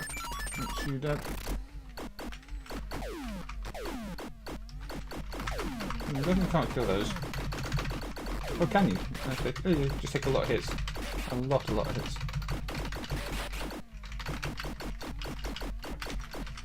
Ooh. It's not so much bullet hell, it's enemy hell. I'm having to dodge all over the place in this. Missile base back there as well, launching missiles at me. So let's destroy that because it'll make it a bit easier. So this is my concentration face. Can you still have it? Oh, I don't know. Maybe I can't. So you get the idea of the game. I quite like this one. This is one of, you know, it's probably a good 10 years ago it's done now. But I really enjoyed seeing this one turn up. Is it top-list material? It's really hard to say. I mean, it's a simple game. So maybe for some people it's too simple, but it does offer a good challenge of, you know, avoiding everything. Is it Revolution X? Is this reverse Revolution X? Are we having CDs thrown at us rather than throwing CDs? Well, game has exploded. That might be my fault.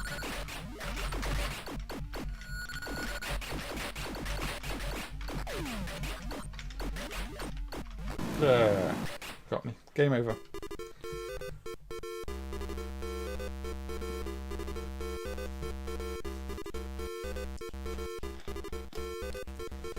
Oops.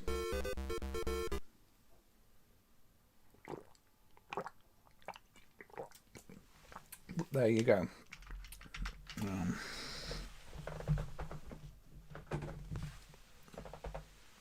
Not a bad game. Not a bad game by any stretch. Maybe they're the undumped Laserdisc games. Yeah, maybe there's a few copies of Galaxian 3 that's being thrown at me there. I would not rule that one out. But yeah, I'd recommend giving Planet Probe a try. Oh, I didn't know there was a motorbike in Amatelass Z9K9. What was the captured thing about anyway? Was I meant to be capturing something or somebody or some enemies? I'm not sure. But yeah, so give Planet Probe a try if you've not tried it. I highly recommend it. As you know, your classic style shooter, but with a lot of dodging to do. You have to be quick, you have to dodge things, you know. I did look at Exerion when I did another stream where I started looking at the Magnet System games. That was after one of the bug fixes. No, that's Exorcist, sorry, not Exerion, wasn't it? I get these E-games mixed up. Exerion, which one was that? I'll put Exerion on. Jaleco one. Okay.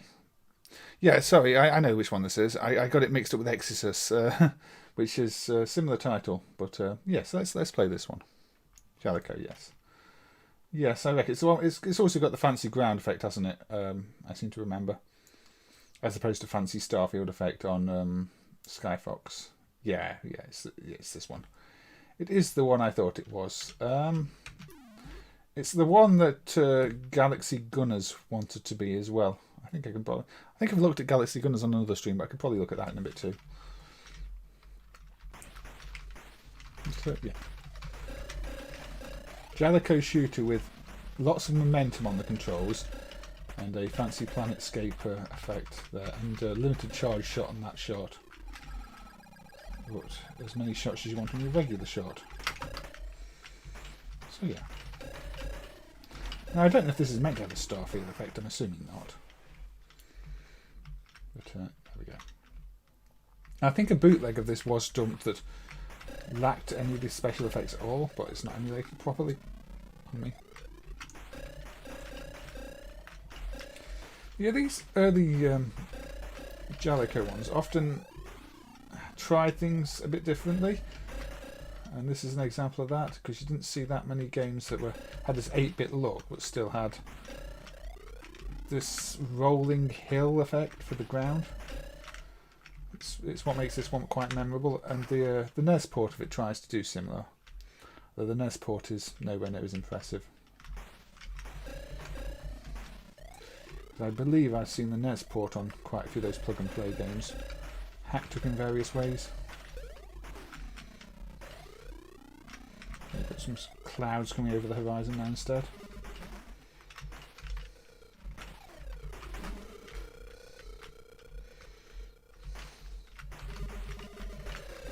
But, there we go. Oh, got me. No, it didn't get me. I thought it got me, didn't get me. And then I got. Yeah, it's one of the... So the momentum's what you have to get used to. Momentum is usually associated with European shooters, and it's why a lot of Japanese gamers and even shoot 'em up fans today won't take many of the computer shooters seriously, because they've got momentum, and it seems to be in every single European game. But it does make sense, and I think if you design it into the game, it's not necessarily a terrible thing. You wouldn't want it in a sort of cave-style bullet hell. You know, going into trying to dodge perfect pixel dodging with momentum wouldn't make sense. If that's not the design of your game in the first place, I think it can work. But it's just like built-in control latency, and we know that's not something people like these days. Yeah, I did always like the ground effect on this. I don't find it causing me to feel too seasick or motion sick in any way. It's a very impressive piece of parallax. And not really what you'd associate with Jaleco. Because later Jaleco became a bit boring, I'd say. Enemy and background progressions change from game to game. Yeah, it may have some sort of rank then, or just an element of randomness. I suppose you'd have to study it to find out. I don't know if it's a good idea to use your charge shot too often. Might be get further with it, but then it'd probably run out. I suppose the only way you'd know for sure if it got rank is if somebody studied the code. Which, you know, you can do with it being emulated. Don't know if there's the interest in this game for anybody to do it though. There was another Jaleco game, well, another 2 Jaleco games that were on my list for consideration in one of these streams, and that's Field Combat, which also got a port to the NES, and Parallel Turn, which probably didn't. Parallel Turn's a skiing game. Field Combat is another one of those very unique games, you know, entirely unique games, where you control a radar base. Yeah, it's difficult to describe, and even more difficult to understand how to play it if you've not played it in a while.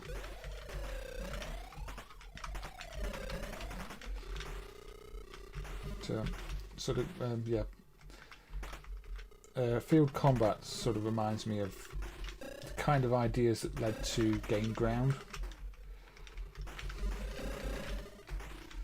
Yeah, what would you say? Once you get used to the controls, it becomes a bit more leisurely, doesn't it? You know not to get too close to anything, because that's how you die from shots just being too close to avoid. Big Jaleco sign in the background there. See, they have their headquarters on an alien planet.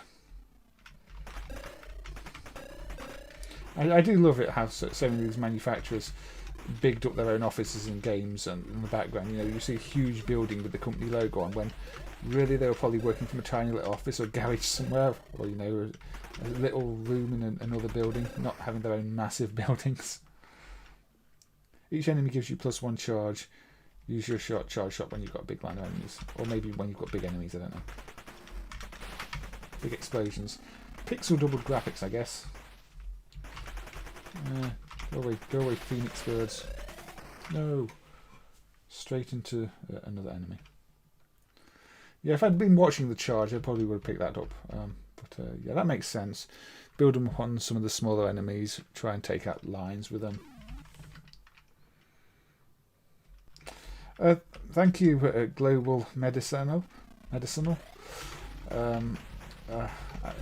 felt like putting out quite a few this week, because I didn't do really any for this thing at the start of the month, so I feel like I've been catching up. But yeah, there's just the other thing is, when I look at the list of games I can potentially cover, it's still, you know, I can still scroll about 3 pages down, so there's plenty more to show off, although some of them aren't quite as exciting as others. This stream will probably be a bit shorter than the other ones, though, because I do want to check some other streams other people are doing when it comes to about 9 o'clock. So you're probably looking at about another 20 to 40 minutes on this one. But thank you. It's always good to, you know, receive positive comments and the like. It makes it worthwhile, especially when people are saying, you know, they found games through these streams that they wouldn't have played otherwise. That's the point, really, to help expose some of these games to people and put fresh ideas in their heads, because, you know, there might be developers watching who just wondering what to do with their next little game if they try and do arcade stuff, and some of these have ideas that could be reused rather than, you know, just make the next Frogger clone something a bit more ambitious or a bit different. I don't know, that type of thing. Not that there's anything wrong with making new Frogger clones, but there are many other, you know, games to look at where you might think, oh, I could incorporate that. You could maybe mix Frogger with this, and I don't know how you'd mix Frogger with this, but you could possibly find some way of doing it. Anyway, Exerion. Yeah, I quite like Exerion. I have played it before. I do get the title confused with other games, but yeah, it's definitely one of those games that's always worth playing, I would say. I think it's probably one of the ones maybe more people are aware of, but that's not always a bad thing, is it? I did briefly mention, I don't know if this is on the list, but I just wanted to show this anyway, and I think I've shown it before. Electronic Devices of Italy put out Galaxy Gunners in probably '89. It kind of reminds me quite heavily of that game.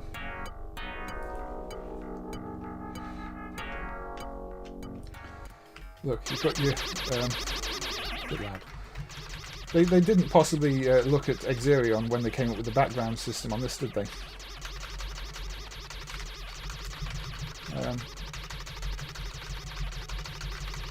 Obviously this is very much Euro. This doesn't have the momentum either.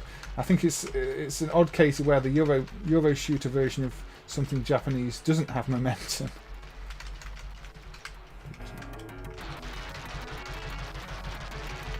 It's also got a really ugly font.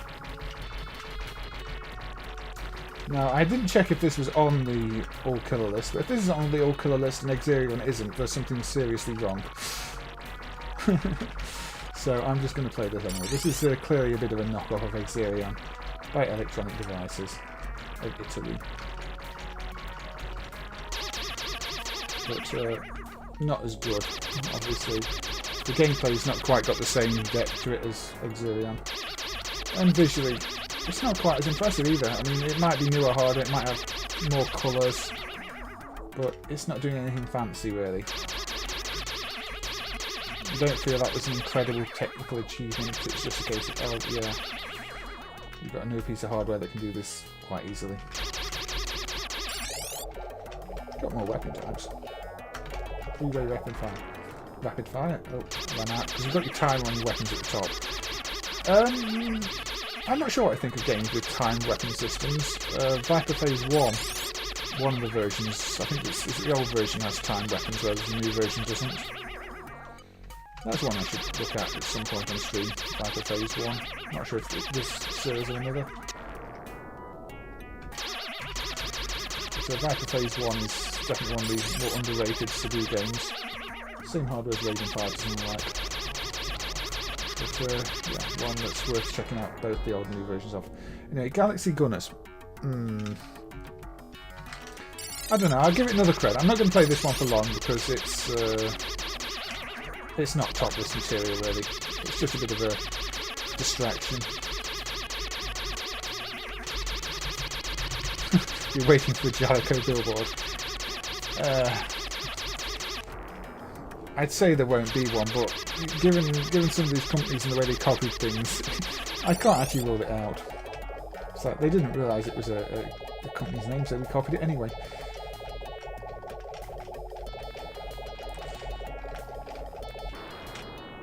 I don't like the attack patterns in this either.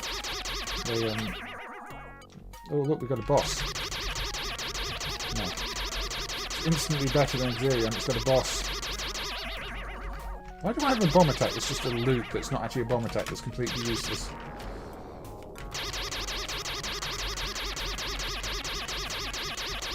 You can destroy the individual turrets on the thing. Yeah, okay. Let's destroy all the bits of the turrets. Now can we destroy anything else? So, destructible parts on the boss, it's not too bad. But it's just doesn't really make up for anything else, does it? It looks like it's exploding because it's dead, but that's just the hit effect. 1942 in space. The terrible music too, I really don't like the soundtrack. Stage 1 completed.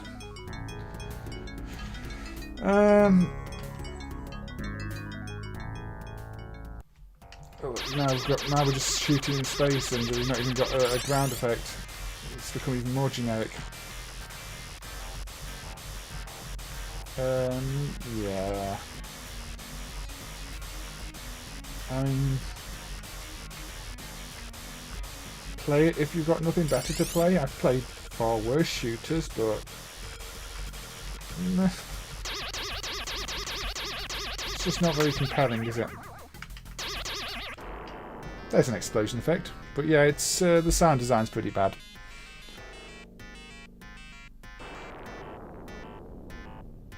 And you know, there's no the animation on the flame there is really too subtle to work. I mean, like I say, this isn't a game for me. I'd say I've played worse. It's smooth. The sprites jump around at good pace, but it's ugly. And it sounds horrible, and there are just better games. So yeah, Galaxy Gunners, not one for me, but still far from the worst game you're going to find from Electronic Devices. I mean, I'm saving one of them for a worst ever stream because it's that bad. But yeah, I thought I'd just show that one briefly, but you're probably not going to go out your way to play it. Yeah, a bit too sterile and safe, erratic. That's probably the best way to describe it. It's just a by the numbers game. When you really want something a bit more exciting for the arcades. What else we got? We've got so many games. Apparently Namco's Grobda is not in the All Killer list. I can't remember if I looked at this on one of the All Killer streams already. It's not been taken off my list, but Grobda by Namco. I think I've played it on stream before, but maybe not for this theme. So, what is Grobda? Well, it's a tank shooty type game.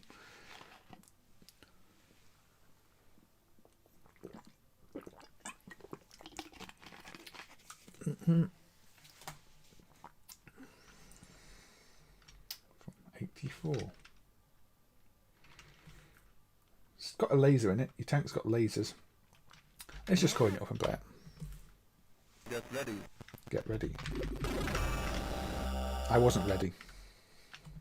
Get ready.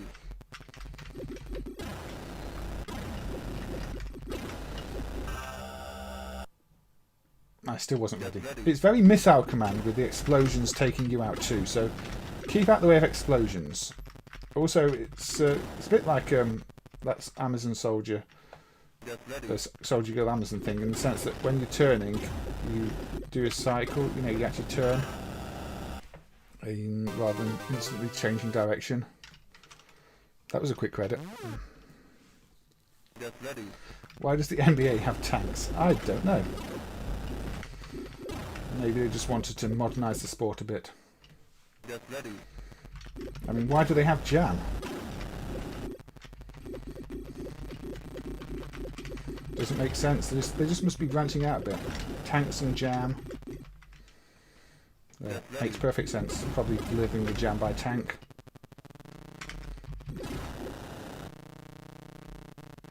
Sounds like I'm a lawnmower if I go too fast.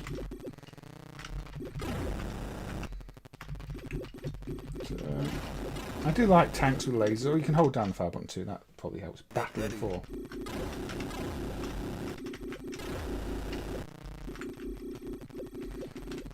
Now I think this would make a good multiplayer battle arena game, but I don't think it is one, unfortunately.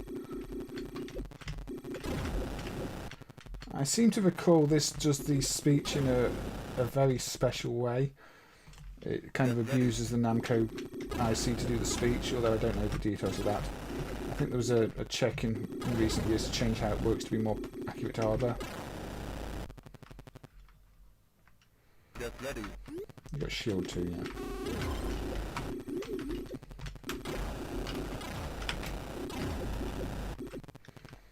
So. Get ready. Oops. Get ready.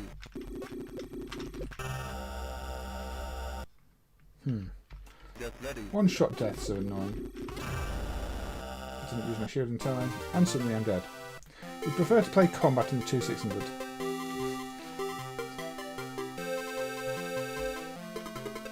This music doesn't fit at all. Is it 2 players simultaneous? Get ready. No. No, it is not. Get ready. It's 2 players, take it in turns, switch over the controls between them. I guess in cocktail mode it will be 2 players, use your own controls on your own side. Yeah.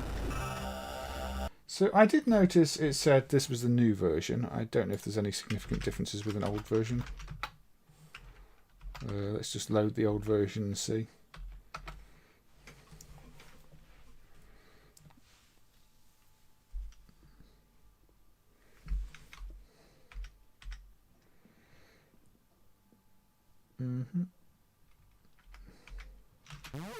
Let's just try playing it. I'm assuming it's not going to have major changes. A lot of the time these Namco old and new versions weren't all that different.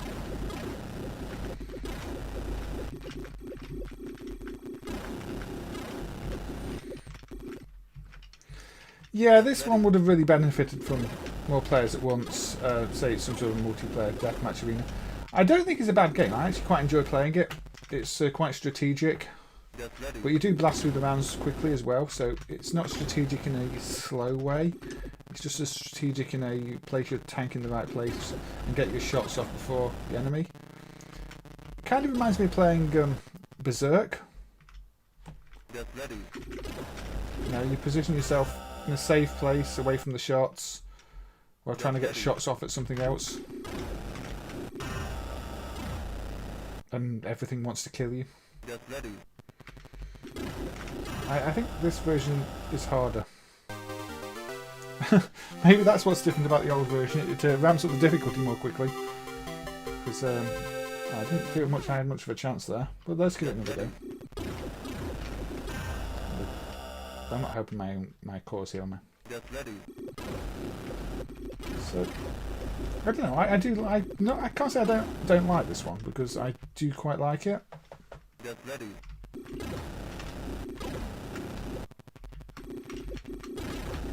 But Get ready.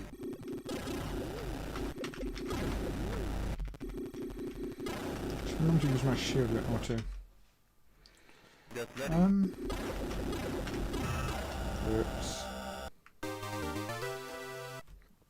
Hold on. Just a second.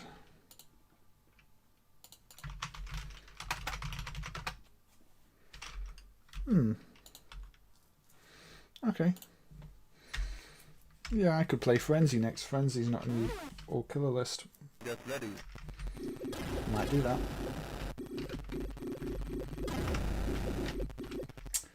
You like a bit of Frenzy? Or is Frenzy not a favourite? Prefer Berserk?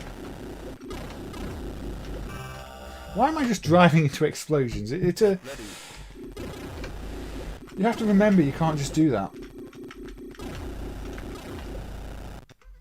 You're just so used to getting to explosions don't kill you that you sort of just drive into them and then wonder why you die and go, oh yeah, I remember from 30 seconds ago when I did exactly the same thing. This would also probably benefit from rotary controls, a secondary aim.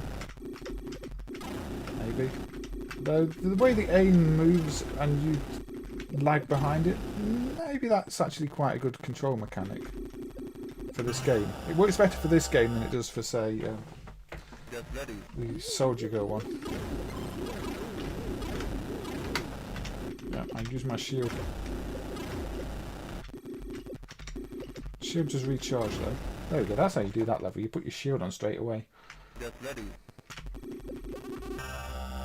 Oh dear. So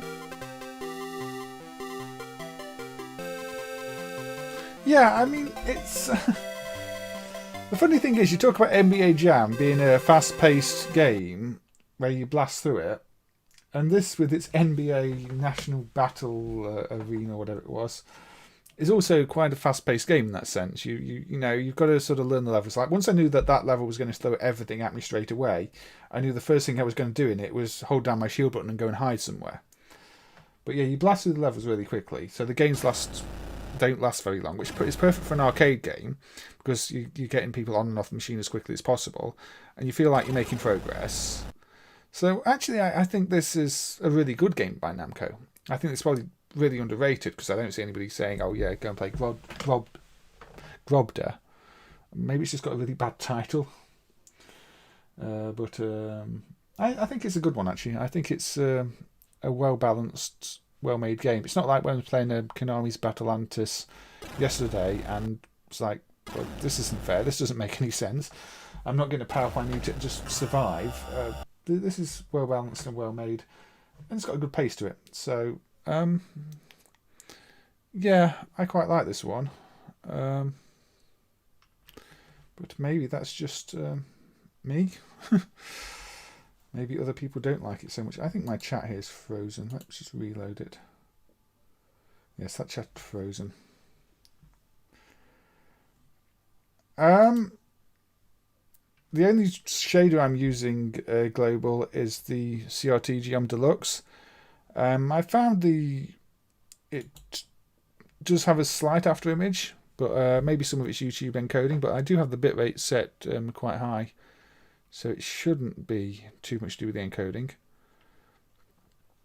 Frenzy is horizontal, so let's go Frenzy.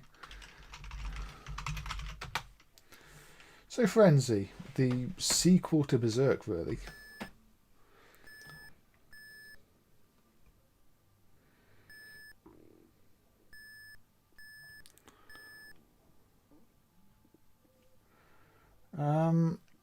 Maybe people just don't like this as much as Berserk because it's much more difficult, or not as appealing looking, or more dated when it came out.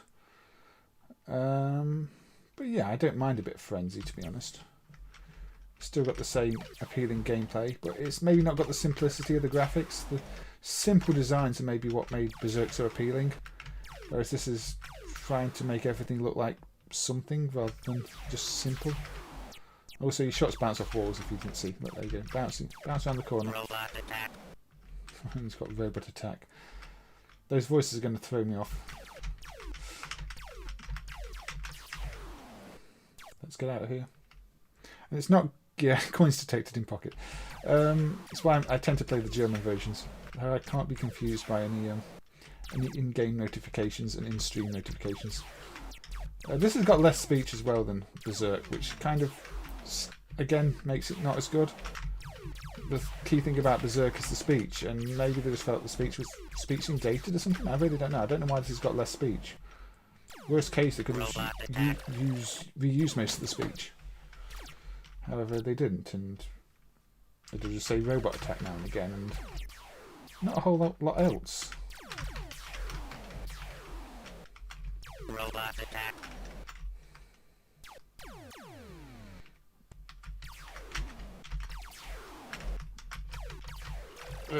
Didn't manage to kill it in time. Still made it unhappy.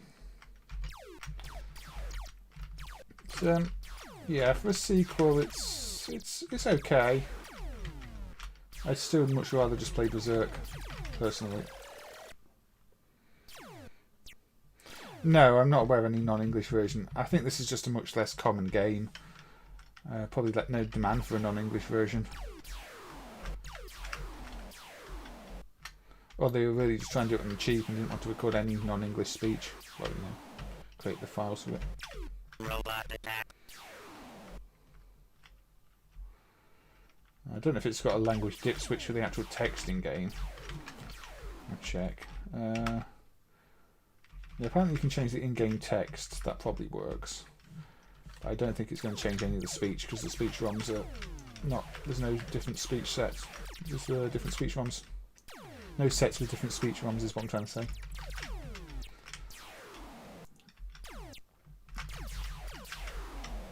Robot attack. It's yeah, I like the way they've done the bouncy walls. That's a nice addition, and the destructible walls. Keeps you on your toes. Robot attack. But I don't really like anything else that's changed in it, and there's just not enough flair to it, I think.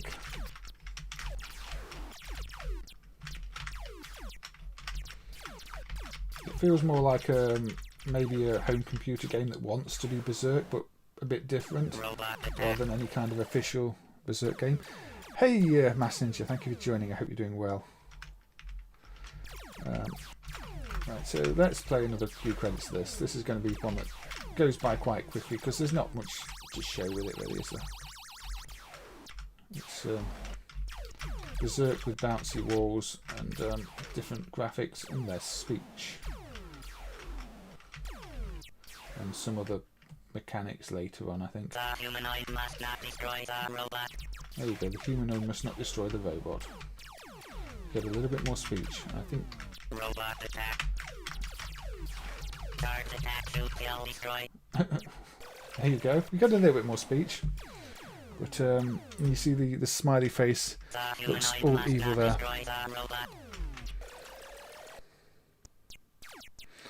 So it does start to do a few things different once you get to a certain point.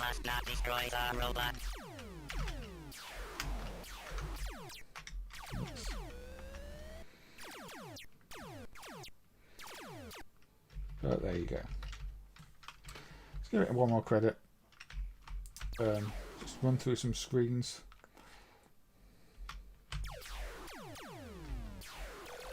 Run through explosions. I'm not aware of sinister sets in a different language, Cow, unfortunately. I'm not saying there aren't any, but I'm not aware of any.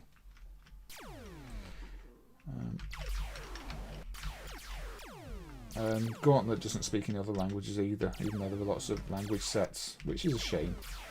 I really wanted to hear, you know, don't shoot the food or whatever else. Wizard needs food badly in other languages, but no such luck.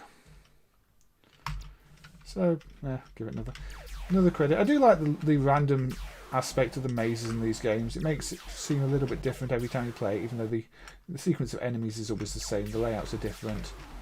So you've got that challenge. Wizard has shot the food. Yes.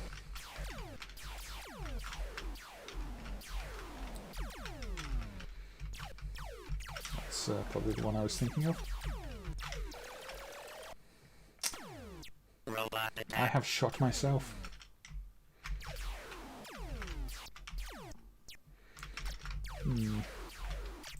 Surprised there weren't more Gauntlet-like games. I mean, there were obviously some that attempted to be it, but none as close to Gauntlet as I might expect. Lots of others tried to do sort of perspective and the like.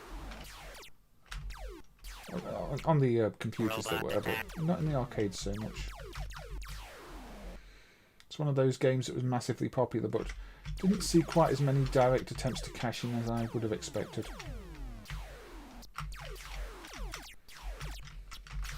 Same with a lot of Atari games, actually. I don't know if Atari just were too scary for people to try and copy, but you know, there's no knockoff Marble Madness games either. You'd have thought, again, Marble Madness, really popular arcade. Lots of arcade manufacturers would want to copy it, but they didn't. First emoji in a video game? I'm not sure. I mean, it's possible. It's pretty early on. The humanoid must not destroy the robot.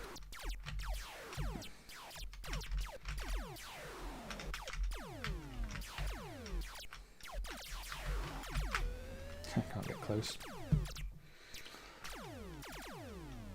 The humanoid must not destroy the robot. No. Just grin when you get shot. Anyway, yeah, Frenzy. I mean, I don't mind it. I would just prefer to play Berserk, and I think that's the case with many things. Fear me, bootleggers, slapstick. Yeah, I mean, the slapstick didn't necessarily stop people bootlegging the likes of Tetris, though, and bootleggers often didn't care. Look at the bootleg of Rainbow Islands jumping and just how much the protection of that gets wrong.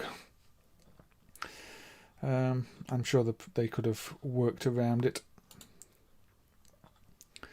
Right, we are over 2 hours now, so I'm going to say, because this was meant to be a slightly shorter stream, we're approaching 9 o'clock. The next game is going to be the last game for the stream, so it's a slightly shorter stream than usual. And I'll play briefly another C2 game, one I really enjoy actually, which is Zunzunkyou no Yabou, which is a modernish Galaxian type game. I don't think you can actually get to the big space, but I think you can shoot it through the corners from memory. So yeah, this is a very strange game, but I'll play through a little bit of it.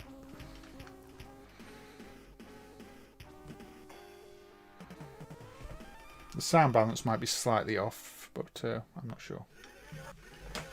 It's making use of a lot of different sound sources for the sounds.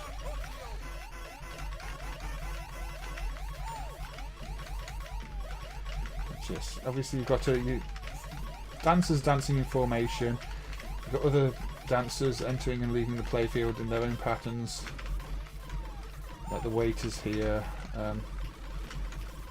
Disco Queen. It's very flashy, so if you don't like things flashing, it's probably not the best game for you to play, but it's meant to be a disco, and it lives up to that.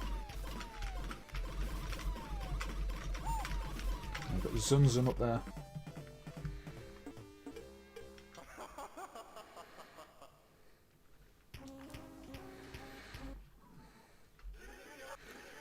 So yeah, this is one that I'll fire up every now and again, because it just seems like a better take, a better modernised version of your shooter formula than say that Amatelass thing that Konami did. Although this is more Galaxian Space Invaders, but still, shooting formations of enemies.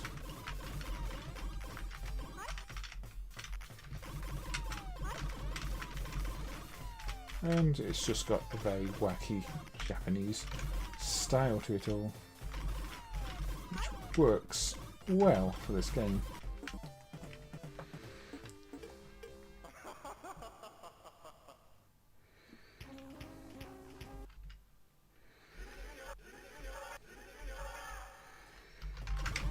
Now we're shooting bald man. Now there is one stage in this that might be a bit dodgy for streaming because it's sort of naked demon lady things, which technically YouTube might not like much. There is a bit of sprite drop out there. I think that's just the sprite limits on the hardware, because it's Mega Drive hardware, and it can't draw that many sprites per scan line.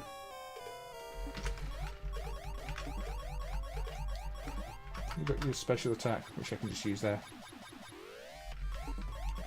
Yes, very much. I'll let that through. A Japanese WTF game. Little Buddha shooting, lots of people dancing, statues, you know, people coming off a subway train. Hey, look, we've got another subway train, as you find in so many Japanese games. Okay, demon spirits later. Just anything and everything. And I wouldn't class it as an adult game. It's but it depends how sensitive you are to certain things.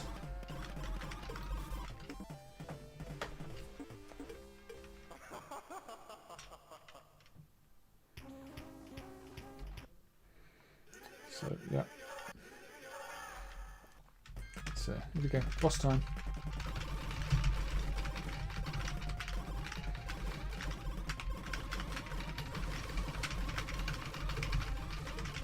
Grab me with your hands. I said don't grab me with your hands.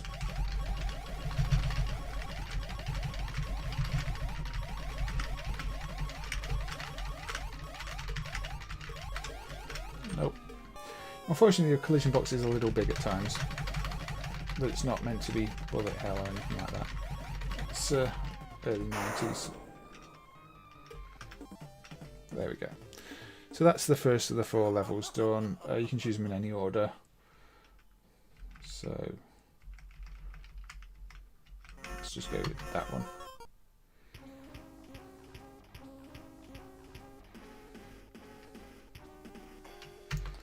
So again, pink bunnies on horses down the bottom, people dancing here up top. Yeah, it's not as flashy as the first stage with all the disco lights, but it's the same sort of thing. Formations of dancers. And it's definitely a game that is worth playing for that WTF side of things. Although one that you do have to learn the patterns, otherwise you will get cornered and trapped. This is Europe, is it? It's possible. I've not thought of it like that, but yeah, it would maybe make sense.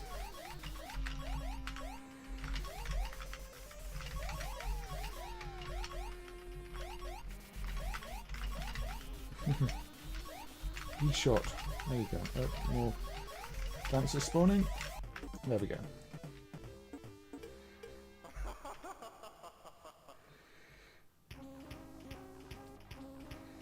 So yeah, it does look a bit European, doesn't it? This is Spain with the bull and the... yeah. Yeah.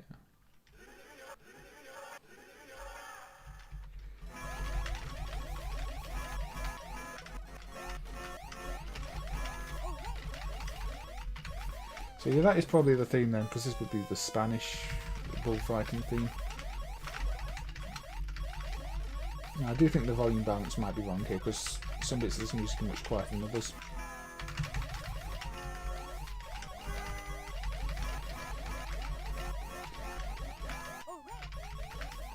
I'm surprised there aren't more original references of this, being as there are the C2 multi-game boards.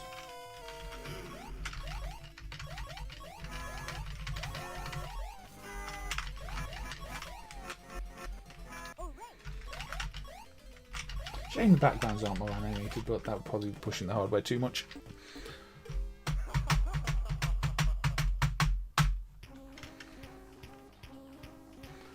No idea where this is meant to be.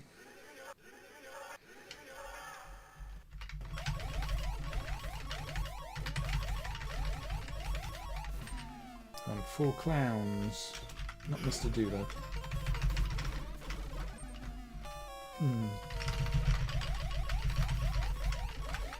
Well, it's not the most complex game in the world. It is just a very simple shooter with power-ups.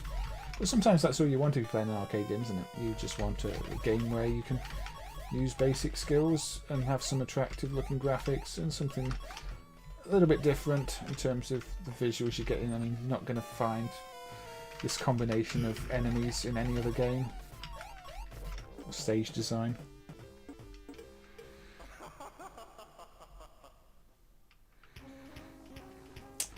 So we've got a knight.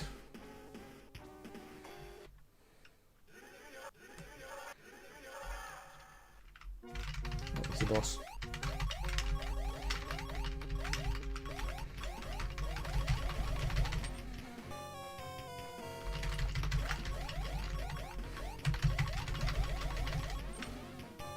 I'm doing very badly now. I've got 2 of them. I've got 4 of them.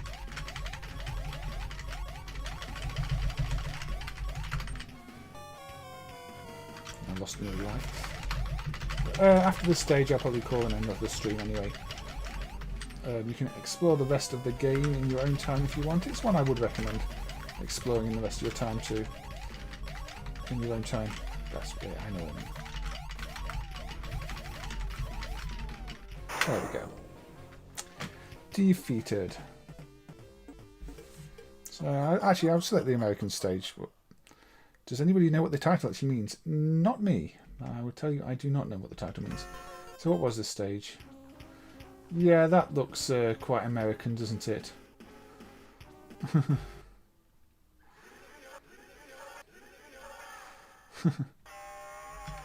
turns into a rock concert.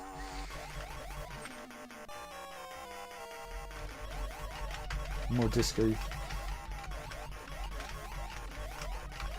Tiny bump. Tiny buddy. You get the idea. So I will let the continue run down to almost a flashing spiderweb pattern with some people rocking out and enjoying themselves. Yeah, I'm pretty sure there's no official English version of this game, so it would have to be a fan translation if anybody wanted to localize it. It's definitely very Japanese, isn't it? It's the kanji for the USA. Ah, that makes sense. But there you go. Zunzunkyou no Yabou. Personally, you know, one of those games that I will fire up quite often because I just enjoy.